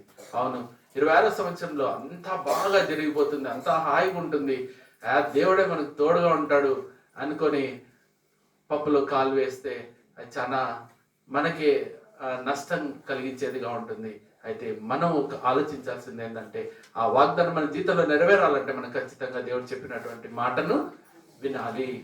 తర్వాత చూద్దాం కొన్ని విషయాలు. ఏంటంటే, నీ జీవితంలో ఆయన చిత్తానికి నిన్ను నీవు అప్పగించుకోవాలి. రెండోది, ఆయన మాట శ్రద్ధగా వినాలి. నీ హృదయం మీద ఆయన ప్రతి మాట రాసుకోవాలి. నీ బాసికం మీద, నుదుటి మీద, నీ చేతి మీద, నీ వస్త్రం మీద, నీ గౌన్ల మీద దేవుడు ఏమైతే సెలవిచ్చాడో వాటన్నిటిని నువ్వు రాసుకొని దాన్ని ధ్యానిస్తూ ఉంటే దేవుడు తప్పకుండా నీకు తోడై ఉంటాడు. నీ మార్గాన్ని ఆయన సరళం చేస్తాడు. నీ మధ్యనే దేవుడు ఉంటాడు, నీ కుటుంబంలో నీ దేవుడు ఉంటాడు, నువ్వు పనిచేసే చోట నీ దేవుడు ఉంటాడు, నువ్వు ఉన్న సంఘంలో నీ దేవుడు ఉంటాడు, నువ్వు పరిచర్యకి వెళ్ళినప్పుడు నీతో దేవుడు వస్తాడు. నువ్వు చేసే ప్రతి పనిలో దేవుడు నీకు తోడుగా ఉండి నీకు సహాయం చేయాలని, ఈ సంవత్సరం నిన్ను విడవగా ఎడబాయిగా నీతో ఉండాలని దేవుడు ఇష్టపడుతున్నాడు. అయ్యా అమ్మ, ఇది ఎంతో గొప్ప వాగ్దానం. ఇది ఎప్పుడు దేవుడు ఎన్నో వాగ్దానాలు వచ్చింటాయి కదా సంఘంలో. అయితే ఇలాంటి వాగ్దానం దేవుడు ఇంతకుముందు ఇచ్చాడో లేదో నాకైతే తెలియదు, కానీ ఈ సంవత్సరం మాత్రం దేవుడు ఇంత గొప్ప వాగ్దానం మనకి ఇవ్వబోతున్నాడు. రెండవదిగా చూస్తాం. రెండవ వాగ్దానం ఏంటంటే, నీ ముందర నడుచువాడు యెహోవా. ద్వితీయోపదేశకాండం 31వ అధ్యాయము 8వ వచనం. ఇంక ఎక్కువ సమయం తీసుకొని నేను ద్వితీయోపదేశకాండం 31వ అధ్యాయం 8వ వచనం.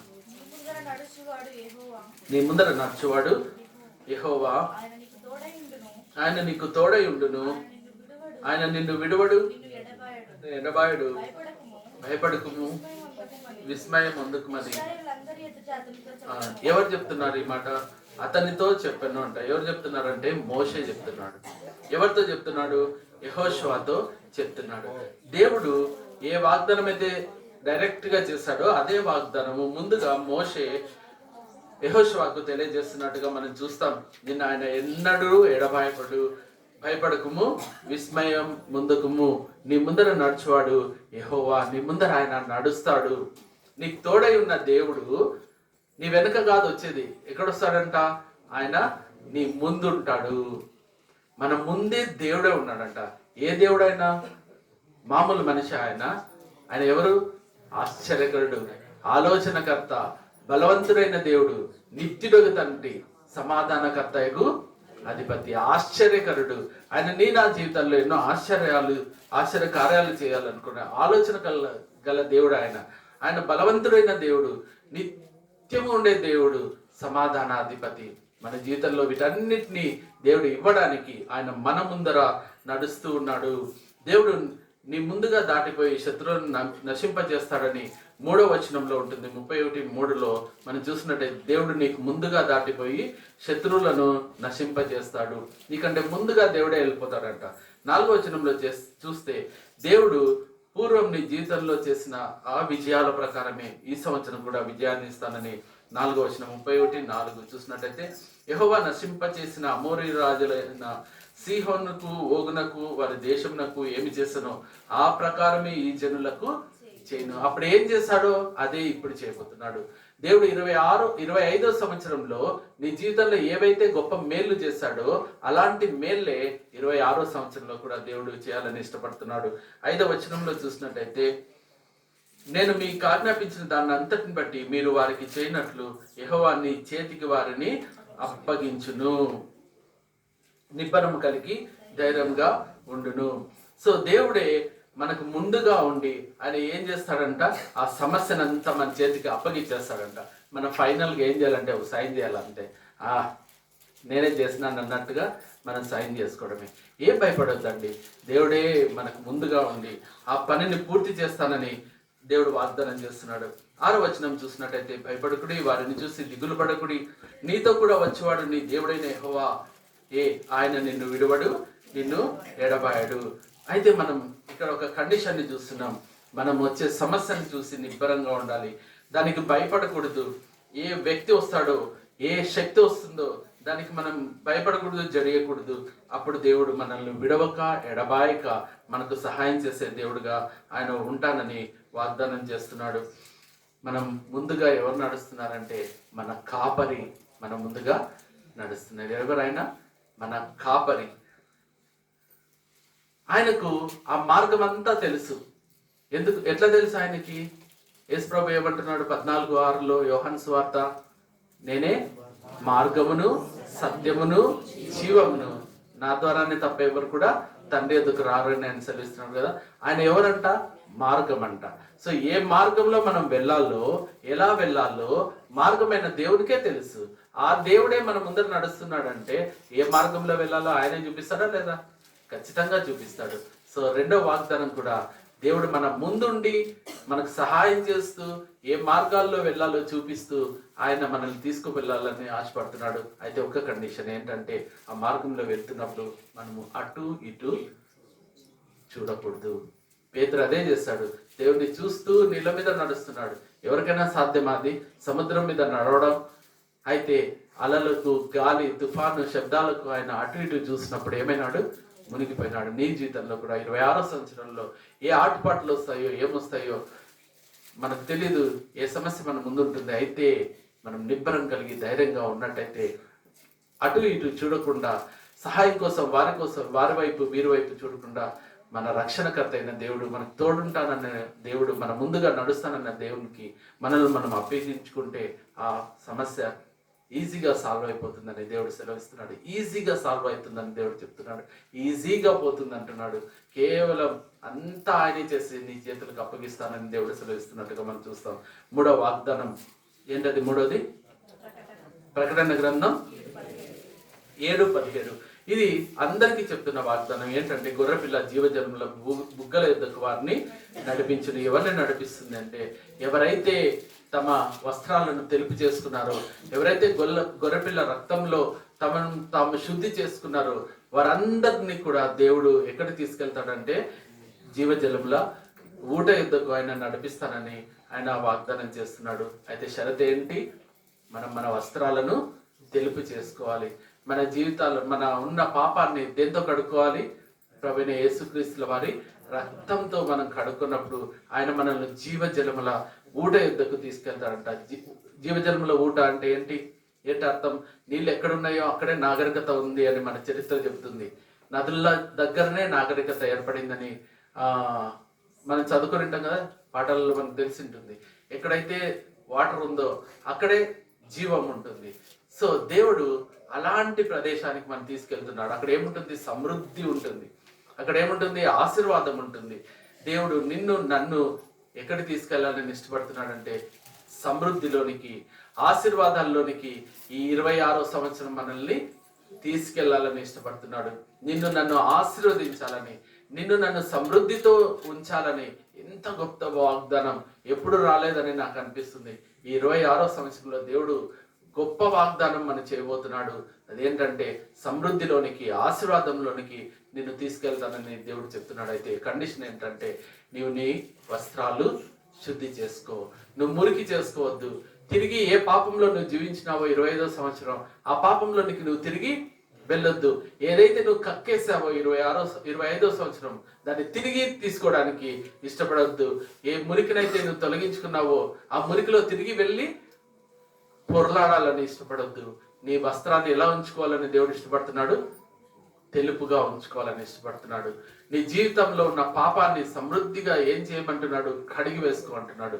అలా చేసినట్టయితే దేవుడే నీ దగ్గరకు వచ్చి నీకు తోడుగా ఉండి దానన్న రాకుమార్తె అని ఆయనే చేయబట్టి తీసుకుని వెళ్ళి ఎక్కడికి తీసుకుపోతాడంట? సమృద్ధిలోనికి, ఆశీర్వాదంలోనికి ఆయన దేవుడు మనల్ని తీసుకుపోవాలని ఇష్టపడుతున్నాడు. ఆయన మన కాపరిగా ఉన్నాడు. అయితే మనం ఆయన స్వరాన్ని వినాలి, ఆయనకు లోబడాలి, ఆయన చిత్త ప్రకారం జీవించాలి. ఇవన్నీ చేసినట్టయితే మన జీవితంలో ఆశీర్వాదం ఉంటుందని దేవుడు సెలవిస్తున్నాడు. చివరిగా నేను ముగిస్తాను. నాకు ఇష్టమైన ఒక పాట, అది మన హెబ్రోన్ సమావేశంది కాకపోయినా నాకు ఇష్టమైన పాట. అది ఏంటంటే ఏఆర్ స్టీవెన్సన్ గారి పాట, నడిపిస్తాడు నాదే. అందరూ పాడండి, పాట తెలిసిన వాళ్ళందరూ. అందరూ దేవుణ్ణి స్తుతిస్తూ ఆరాధిస్తూ ఘనంగా ఆయన చేయబోతున్న ఆ గొప్ప కార్యాలను తలపోసుకుంటూ మనం ఈ పాట పాడి ముగించుకుందాం. నడిపిస్తాడు నా దేవుడు, శ్రమలోనైనా నన్ను విడువడు. నడిపిస్తాడు నా దేవుడు, శ్రమలోనైనా నన్ను విడువడు. అడుగులు తడబడినా, అలసట పైబడినా, అడుగులు తడబడినా, అలసట పైబడినా, చేయి పట్టి వెన్ను తట్టి చక్కని ఆలోచన చెప్పి, చేయి పట్టి వెన్ను తట్టి చక్కని ఆలోచన చెప్పి, నడిపిస్తాడు నా దేవుడు, శ్రమలోనైనా నన్ను విడువడు. నడిపిస్తాడు నా దేవుడు, శ్రమలోనైనా నన్ను విడువడు. దేవుడు ఈ వాగ్దానాన్ని మన జీవితంలో నెరవేర్చిన గాక. Praise the lord.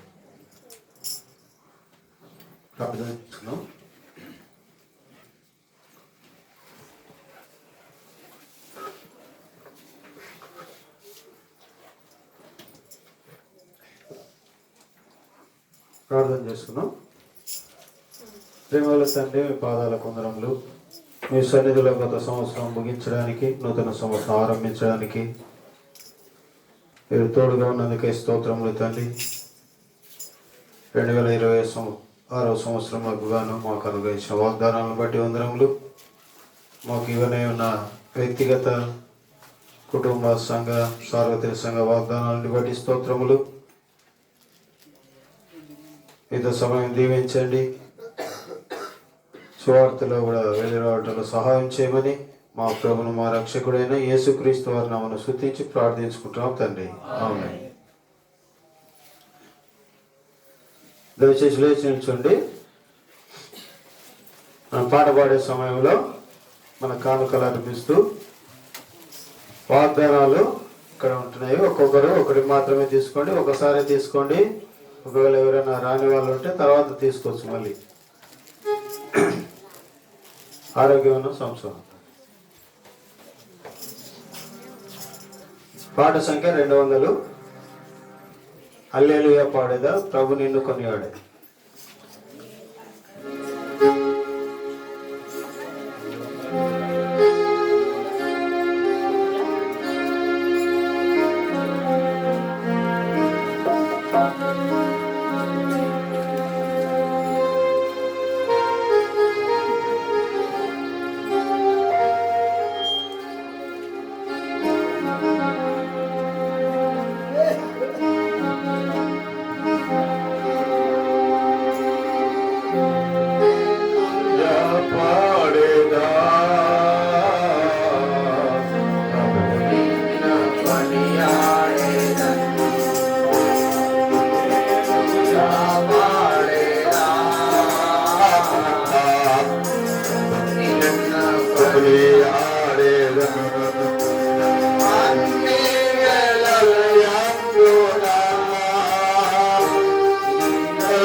కొద్దిసేపు దయచేసి కొంచెం కూర్చోండి.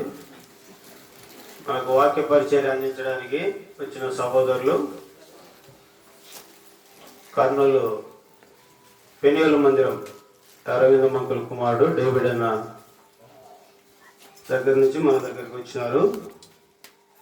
రవి మనోహర్ అన్న, తర్వాత ఇంకొక సహోదరుడు నతానియల్ బ్రదర్. ఆయన రవి మనోహర్ అన్న టీచర్గా పనిచేస్తాడు. అన్నకి 2 పిల్లలు. తర్వాత నతానియల్ బ్రదర్ కూడా చూసింటారు అక్కడ పెనియల్లో నా పాటలు సువార్త అక్కడ చూసి ఉండొచ్చు. అన్నవారి కొరకు కూడా ప్రార్థన చేయండి. మనం ముగింపు ప్రార్థన తర్వాత కరువైన బస్ స్టాండ్ సెంటర్ వరకు మనము పాటలు పాడుకుంటూ వచనాలు చెప్పుకుంటూ అక్కడ ఒక చిన్న మెసేజ్ ఒక 5 నిమిషాలు సువార్త అందించి మళ్ళీ తిరిగి వస్తాము. మధ్యాహ్నానికి వచ్చిన తర్వాత ఇక్కడ టీ ఉన్నాయి. తర్వాత కేక్స్, చిన్న కేక్ పీసెస్ కూడా తెప్పించడం జరిగింది.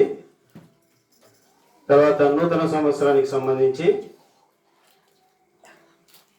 క్యాలెండర్స్ 2026 క్యాలెండర్స్ ఉన్నాయి. తర్వాత మోటో కార్డ్స్ ఉన్నాయి, పాకెట్ క్యాలెండర్స్, ఇంకా కీ చైన్స్, తర్వాత సియోని గీతాలు, పాటల పుస్తకాలు, బైబిల్స్ ఇట్లాంటివి కొన్ని ఉన్నాయి. ఇంకా మీకు ఏదైనా కావాలంటే కూడా తెలియపరిస్తే మళ్ళీ తెప్పించడానికి ప్రయత్నం చేస్తాము. తర్వాత ఈ మన బేతనీయ సంఘ వాగ్దానము ఇది ఫ్లెక్సీ చేపియాలి కాబట్టి ముందుగానే తీసినాము ప్రార్థన చేసి. ద్వితీయోపదేశ కాండం 1:21 అందరికి కనపడాలనే ఉద్దేశంతో ఇక్కడ పెట్టడం జరిగింది. ప్రార్థనలో జ్ఞాపకం చేసుకోండి. ఏముందంటే, నీ దేవుడైన యెహోవా ఈ దేశము నీకు అప్పగించు. ఈ దేశం అనే చోట మన ఊరు పేరు, లేకపోతే మన కాలనీ పేరు, మనం పనిచేసే స్థలం అది పెట్టుకొని చదువుకుంటే, ఈ దేశం అంటే ఆత్మగోరు నాకు అప్పగించినాడు అంటే, ఇంతవరకు వాక్యం కూడా విన్నాం. అప్పగించినాడంటే ఎరికోను అప్పగించినాడు, అంత దేవుడే అంత సిద్ధపరిచినాడు. నువ్వు పోయి దాన్ని ఏం చేయాలి? స్వాధీనము చేసుకోవాలి. ఆ వచనంలో ఉంది, ఒకసారి చదవండి ఆ వచనము. దాంట్లో ఇంకా మనకు బాగా అర్థమయ్యేటట్టుగా ఉంది. ద్వితీయోపదేశ కాండము 1:21 మన బేతనీయ సంఘ వాగ్దానము సంవత్సరం అంతా గుర్తుపెట్టుకోవాలి. వీలైతే ప్రతిదినం కూడా మనం ప్రార్థనలో జ్ఞాపకం చేసుకుంటే ఇంకా మన సంఘానికి ఆశీర్వాదము. 1వ అధ్యాయము 21 దయచేసి చదవండి. ఇదిగో నీ దేవుడైన యెహోవా ఈ దేశమును నీకు అప్పగించెను. నీ పితరుల దేవుడైన యెహోవా నీతో సెలవిచ్చినట్లు దాన్ని స్వాధీనపరచుకును. భయపడకుము, అధైర్యపడకుమని నీతో చెప్పి. కాబట్టి మనమున్నే ప్రదేశం, మన వీధి కావచ్చు, మన ఏరియా కావచ్చు, ఊరు కావచ్చు, పనిచేసే ఆఫీస్ కావచ్చు, అక్కడ దేశాన్ని దేవుడు మనకు అప్పగించినంట. దాన్ని అప్పగించిన దాన్ని మనము స్వాధీనం చేసుకోవడానికి భయపడకము, అధైర్యపడకమని దేవుడు చెప్తున్నాడు అన్నమాట. కాబట్టి ఈ సంవత్సరం అంతటి కొరకు బేతనీయ సంఘానికి దేవుడు అనుగ్రహించిన వాగ్దానము, అట్లనే మనకి ఇచ్చిన వాగ్దానాలు కూడా అన్న ద్వారా విన్నాం మనము. ప్రతి వాగ్దానానికి కూడా షరత్ అనేది ఉంటుంది. ఆ షరతు మనము నెరవేర్చినట్లయితే, మనల్ని మనం సిద్ధపరచుకున్నట్లయితే వాగ్దానం అనేది సంపూర్ణంగా నెరవేర్చబడుతుంది. అదే సమయంలో మనము పాత సంవత్సరంలో దేవుని విషయం మనం ఎక్కడైతే తగ్గిపోతున్నామో అవన్నీ సరి చేసుకొని కొత్త సంవత్సరంలో ప్రవేశించినాం 2026. అయితే ఎప్పుడు తగ్గిపోతాం మనము? ఈరోజే తగ్గిపోతాం. సువార్తకు కూడా చాలా మంది తగ్గిపోతాం ఇప్పుడే. మనకేమంత ఇప్పుడు చూడండి, లోకంలో అయితే లోకానుసారంగా ఉండేది ఒక మెరుమెరు ఉంటే నిద్ర వస్తుందా?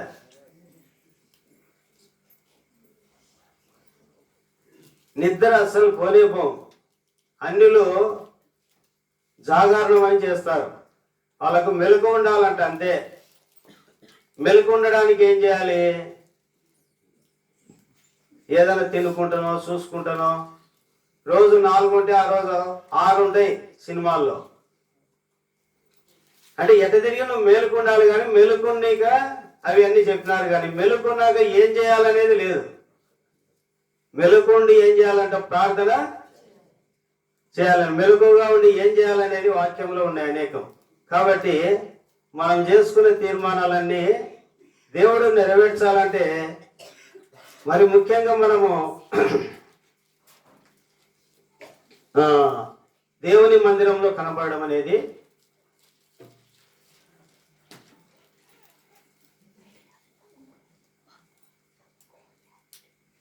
అది మనకు ఎంతో ధన్యత అన్నమాట. కాబట్టి జ్ఞాపకం పెట్టుకోండి, సువార్త కొరకు కూడా మనం వెళ్ళొద్దాము. తర్వాత ఈరోజు పగలు కూడా, అంటే ఇప్పుడు మనకు రాత్రి అంతా మేలుకున్నాము, అందుకని మనకు 11 గంటలకు 11 గంటల నుంచి క్లుప్తంగా అన్నోళ్ళు ఉంటారు. కర్నూలు నుంచి వచ్చిన అన్నోళ్ళు 2, ఆరాధన, బల్ల. ఎవరైనా రాని వాళ్ళు కూడా రావచ్చు. మళ్ళీ బల్ల కూడా ఉంటుంది.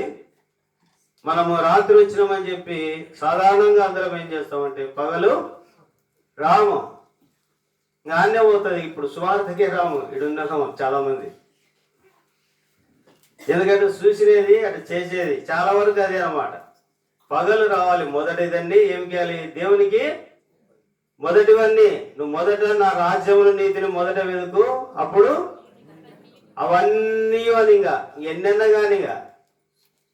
కాబట్టి మనకేమి కొంత నిద్రపోండి, కొద్దిసేపు 1 గంట నిద్రపోయినా ప్రార్థన చేసుకొని రోజంతా నిద్ర ఇచ్చేస్తాడు దేవుడు, ఇబ్బంది ఏం లేదు.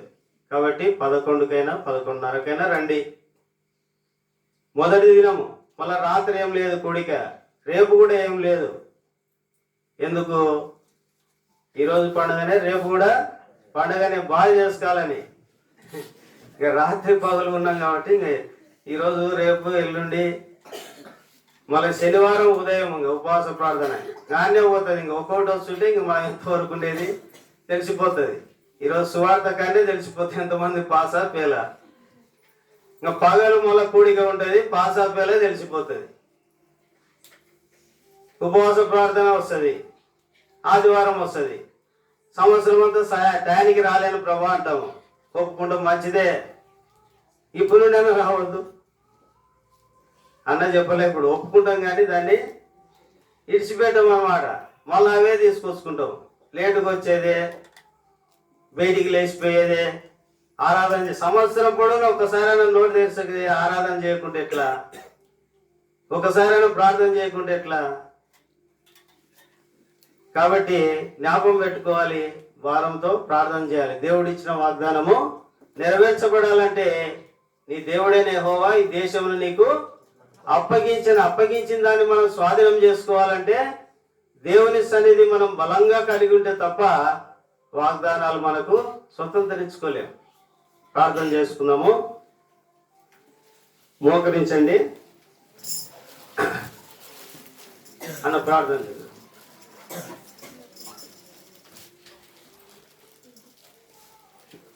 ముగింపు ప్రార్థన తర్వాత దయచేసి అందరూ సహోదరులు సహోదరులు, మనము రోడ్డు వెంట వెళ్తాం కాబట్టి ముగ్గురుగా లేదా ఇద్దరిద్దరుగా అక్కడ నిలవన్నప్పుడు కూడా వరుసలో ఉండడానికి ప్రయత్నం చేయండి. మాట్లాడి చేయడం మంచిది కాదు, వేరే వాళ్ళు చూస్తుంటారు. మన సువార్త కంటే మన క్రమమే ఫలిస్తుంది. మళ్ళీ తిరిగి మందిరం దగ్గర రండి, ఇక్కడ కేక్ ఉంది, తర్వాత టీ కూడా సిద్ధపరచబడింది. దయచేసి తీసుకున్న తర్వాత వెళ్ళండి.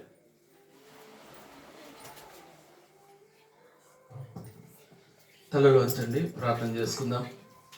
ప్రేమ నమ్మకం కలిగిన మా పరలోకపు తండ్రి, మా గొప్ప దేవ, నైనా తండ్రి 25వ సంవత్సరం నుంచి 26వ సంవత్సరంలో మా అందరినీ ప్రవేశపెట్టిన దేవా, మీకు స్తోత్రాలు, వందనాలు. నైనా మీరు మమ్మల్ని వట్టి చేతులతో పంపించడం లేదు. నైనా మీ వాగ్దానాలు మీరు మాకు దయచేస్తారు తండ్రి. మీరు మాకు తోడై ఉంటారని సెలవిచ్చారు. మా ముందర నడుస్తామని మీరే వాగ్దానం ఇచ్చారు ప్రభా. నైనా మమ్మల్ని అందరినీ ప్రభా సమృద్ధి వైపు జీవజలంలో ఊట ఎద్దుకు మమ్మల్ని తీసుకెళ్తానని నైనా మీరు వాగ్దానం చేశారు. వాగ్దానం చేసిన దేవుడు నమ్మదగిన వాడు, నీతిమంతుడు. ఆయన మాట ఇచ్చి నెరవేర్చే దేవుడు అని విశ్వసించి ప్రభా తండ్రి ఈ వాగ్దానాలు చేతపట్టుకుని నైనా మేము 26వ సంవత్సరంలో ప్రవేశిస్తున్నాం. నైనా ఈ సంఘానికి మీరు ఇచ్చిన ఆ గొప్ప వాగ్దానం, నీ దేవుడైన యెహోవా ఈ దేశంను నీకు అప్పగించును అనే వాగ్దానాన్ని ఈ సంఘానికి మీరు ఇచ్చారు ప్రభా. తండ్రి సమస్తము మా స్వాధీనం చేయాలనేది మీ యొక్క చిత్తం. నైనా సమస్తము మీద మాకు ఆధిపత్యం ఇచ్చి నైనా తండ్రి రాజమైన మీకు కుమారులుగా, రాజకుమార్తెలుగా ప్రభా తండ్రి మీ పక్షమున మేము ఏలాలనేదే మీ యొక్క చిత్తం. దేవా, ఎంత గొప్ప ప్రణాళిక ప్రభా. నైనా ఏమాత్రం మాకు యోగ్యత లేదు నైనా. మా బ్రతుకులు, మా జీవితాలు, మా గతం మేము చూసుకున్నట్టయితే ప్రభా తండ్రి అంతటా ఓటమే. ఎక్కడ చూసినా ప్రభా తండ్రి మీకు అయిష్టమైన కార్యాలే. నైనా మా జీవిత యాత్ర అంతా ప్రభా తండ్రి మిమ్మల్ని ఆయాస పెట్టిన పరిస్థితులే. నా దేవా, ఈ ఉదయకాలాన్న ప్రభా తండ్రి మరొకసారి నైనా మిమ్మల్ని జ్ఞాపకం చేసుకొని ప్రభా మేము బ్రతిమాలుకుంటున్నాం తండ్రి. నైనా మేము బలహీనులం నైనా తండ్రి, మాకు ఏది చేత కాదు ప్రభా. దయచేసి సహాయం చేయండి నైనా. మీరు ఇచ్చిన వాగ్దానాలను స్వతంత్రించుకోవడానికి మా సొంత ఆలోచనలు, మా సొంత ప్రయత్నాలు ఏవి కూడా మమ్మల్ని ప్రభా విజయం వైపు నడిపించలేవు తండ్రి. మీ చిత్తాన్ని ఎరిగి ప్రభా, మీ చిత్తం ఏంటో తెలుసుకొని ఈ వాగ్దానాలను మేము స్వతంత్రించుకోవడానికి నైనా మీరు పెట్టిన ఆ కండిషన్స్ని మేము ఫుల్ఫిల్ చేయడానికి దేవ మాకు సహాయం చేయమని వేడుకుంటున్నాం. దయ చూపించి ప్రభా, ఇక్కడ ఉన్న ప్రతి బిడ్డను జ్ఞాపకం చేసుకోండి, వారి కుటుంబాలను జ్ఞాపకం చేసుకోండి, వారు చేస్తున్న పనిని జ్ఞాపకం చేసుకో ప్రభా. తండ్రి వారికి విజయం దయచేయండి నైనా. కుటుంబాల్లో ఆశీర్వాదం దయచేయండి. పిల్లల చదువుల్లో, ఆత్మీయ జీవితంలో దేవా మీరు సహాయం చేయండి ప్రభా. ఇదిగో తండ్రి సండే స్కూల్ టీచర్లను దీవించి ఆశీర్వదించండి. వారి పరిచర్య వృధా కాకుండా ప్రభా తండ్రి పిల్లలు ఎంతో మంచిగా వాక్యాలు నేర్చుకున్నారు. వాటిని వారి జీవితంలో జీవితాంతం ఉంచుకొని వాటి ప్రకారం ప్రభా వారికి జీవించడానికి సహాయం చేయండి నైనా. యూత్ మీటింగ్లో ప్రభా ఎలాంటి పరిచర్య జరుగుతుందో నాకైతే తెలియదు ప్రభా తండ్రి. యూత్ టీచర్స్ ఎవరైనా ఉంటే వారిని దీవించండి, నడిపించే వారిని దీవించండి నైనా. ప్రార్థన సహవాసాన్ని నడిపించే వారిని దీవించండి నేను. ఇక్కడ పరిచర్య చేస్తున్న నైనా అన్నను ప్రభా తండ్రి, ఈ సంఘాన్ని నడిపిస్తున్న జానన్నను ప్రభా మీ చేతులకు అప్పగిస్తున్నా. వారి కుటుంబాన్ని మీ చేతులకు అప్పగిస్తున్నా. వారి పిల్లల్ని మీ చేతులకు అప్పగిస్తున్నానైనా. వారి భవిష్యత్తును ప్రభా తండ్రి మీరు మీరు స్థిరపరిచే దేవుడు ఎందుకు మీకు స్తోత్రాలు, వందనాలు. వారి కోరిక యావత్తు సఫలపరచండి. అలాగే సంఘంలో ఉన్న ప్రతి కుటుంబం యొక్క తండ్రి వారి యొక్క మనోభిలష్టాన్ని ప్రభా మీరు నెరవేరుస్తారని వేడుకుంటున్నాం. ఏదైతే వారు చేయాలని తలపోస్తున్నారో నేను, ఏదైతే మీ చిత్తంలో ఉందో ప్రభా దాన్ని నెరవేరుస్తురండి నేను. ఈ సంవత్సరం ప్రతి ఒక్కరికి ఆశీర్వాదకరంగా ఉన్నట్టు చేయండి నేను. ఉద్యోగాలు లేని వారు, ఉద్యోగం కోసం ఎదురు చూస్తున్న వారికి ప్రభా తండ్రి మంచి ఉద్యోగాలు దయచేయండి నేను. వివాహం కోసం ఎదురు చేస్తున్న బిడ్డలను ప్రభా ఈ సంవత్సరం దీవించండి నేను. సాటి అయిన సహాయాన్ని మీరు దయచేయవలసిందిగా వేడుకుంటున్నాం నేను. చదువుకుంటున్న పిల్లలు ఉన్నతంగా రాణించడానికి మీరు సహాయం చేయండి నేను. ఉద్యోగాల్లో ఉంటున్నటువంటి ఆయా పనుల్లో, ఆయా బాధ్యతలో ఉంటున్న వారిని మీరు జ్ఞాపకం చేసుకోండి.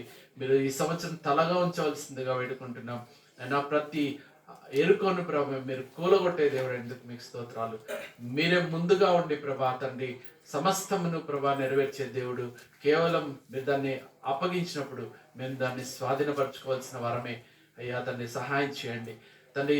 ఈ జీవిత యాత్రలో 26వ సంవత్సరంలో ఏ పరిస్థితి మా ముందు ఉంటుందో మాకు తెలీదు, ఏ ఎరుకో ఉంటుందో తెలీదు. దయగల దేవా మీరే సహాయం చేయవలసిందిగా మీ దూతను అంపి ప్రభా తండ్రి ఖడ్గం దూసిన మీ సేనాధిపతిని ప్రభా మీరు పంపించండి నైనా. మీరే స్వయంగా ప్రభా తండ్రి రావాల్సిందిగా వేడుకుంటున్నాం నైనా. మీరు మాకు తోడుంటే సమస్తము సాధ్యం, సమస్తము స్వాధీనపరచుకుంటాం నైనా. మాకు భయం ఉండదు ప్రభా తండ్రి. ఆఖరిగా మీరు మమ్మలను ఆశీర్వాదాలకు వారసులుగా చేయబోతున్నందుకు మీకు స్తోత్రాలు, వందనాలు తండ్రి. ఆ పరలోకపు రాజ్యంలో తండ్రి మేమందరము కనబడి మిమ్మల్ని స్తుతించి ఆరాధించే భాగ్యం మాకు దయచేయండి. శ్రేష్టమైన సమయాన్ని మీరు మాకు ఇచ్చారు నేను. మీ శ్రేష్టమైన మాటలు మీరు మాకు దయచేశారు, మాతో మాట్లాడుతూ వచ్చారు, సూటిగా మాట్లాడుతూ వచ్చారు ప్రభా తండ్రి. ఈ 26వ సంవత్సరం దయచేసి కనికరించి కృప చూపించి మాతో ఉండవలసిందిగా బ్రతిమాలుకుంటూ చేసిన ప్రతి మేలుకు సహాయానికి మీకు స్తోత్రాలు, వందనాలు చెల్లిస్తూ ఇదిగో తండ్రి నాతో పాటు వచ్చిన నా తనయులు నాగేశ్వరరావుని కూడా జ్ఞాపకం చేసుకోండి ప్రభా తండ్రి. ఆయన చేస్తున్న పనిని దీవించి ఆస్వాదించండి. ఈ సంవత్సరం ఆయనకు విజయాన్ని దయచేసే సంవత్సరంగా ఉన్నట్టు చేయండి. ఏ ఆలోచన ఉందో తండ్రి, మీ చిత్తంలో ఏది ఉందో తండ్రి, మీ దాసుని ఎడల ఆ చిత్తాన్ని నెరవేరుస్తారమ్మని వేడుకుంటున్నాం. తండ్రి, మా కుటుంబాలందరినీ మీ చేతులకు అప్పగిస్తున్నాం. తండ్రి, నన్ను కూడా జ్ఞాపకం చేసుకుని నా కుటుంబాన్ని జ్ఞాపకం చేసుకోవాల్సిందిగా వేడుకుంటున్నాం. తెగల దేవా, మీకే స్తోత్రాలు, వందనాలు. ఇదిగో తండ్రి, మేము బయలుదేరి వెళ్ళి స్వార్థకు వెళ్తున్నాం. నేను ప్రతి ఆటంకాన్ని కీడును దూరపరచండి. ఎదురాడే ఆత్మలు మీ స్వాధీనంలో ఉంచుకోండి. నేను దిగ్విజయంగా ప్రభా తండ్రి, ఉదయకాలాన మొదటి దినాన నైనా మీ ఆజ్ఞను నెరవేర్చడానికి మీరు సర్వలోకంలోకి వెళ్ళి సర్వసృష్టికి మీరు స్వార్థను ప్రకటించండి నేను చెప్పిన ఆ ఆజ్ఞను ప్రభా మీరు నెరవేర్చడానికి మీరు సహాయం చేయవలసిందిగా వేడుకుంటున్నాం. అనేక మంది ప్రభాతను విని గ్రహించి సత్యాన్ని గ్రహించి రక్షణ పొందడానికి సహాయం చేయమని వేడుకుంటున్నాం. ఒక ఆత్మైన నూతన సంవత్సరం నూతనంగా ప్రభాతాన్ని రూపాంతరం చెందడానికి ఈ స్వార్థ ఉపయోగపడలాగిన సహాయం చేయమని వేడుకుంటూ ఈ దినం ఉన్నాం. బల్ల వర్తమానం చిరు వర్తమానంలో మీరు సహాయం చేసి ప్రభాతం మీరే మహిమ పొందండి తండ్రి. తిరిగి ప్రయాణం అంతట్లో మాకు సహాయం చేయవలసిందిగా వేడుకుంటూ మీ చిత్తాన్ని మీరు నెరవేర్చినందుకు స్తుతులు స్తోత్రాలు వందనాలు చెల్లిస్తూ మీ నామం హెచ్చిస్తూ మమ్మల్ని తగ్గించుకుంటూ యేసయ్య ఘనమైన నామం స్తుతించి ప్రార్థించి దీనమనిస్తూ అడిగి వేడుకుంటున్నాం తండ్రి, ఆమేన్. వాగ్దానములనిచ్చి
పరిశుద్ధాత్మ దేవుని యొక్క నిన్న సహవాసము సకల పరిశుద్ధులకు చేరి వచ్చిన మనకందరికీ దేవుడు సదాకాలం తోడే ఉండునుగా. ఆమేన్. అందరికీ ఉన్నాను. అందరికీ నూతన సంవత్సర శుభాకాంక్షలు. బయట వెళ్ళి వరుసలో నిలబడినట్లయితే స్వార్థకి వెళ్ళొద్దాము.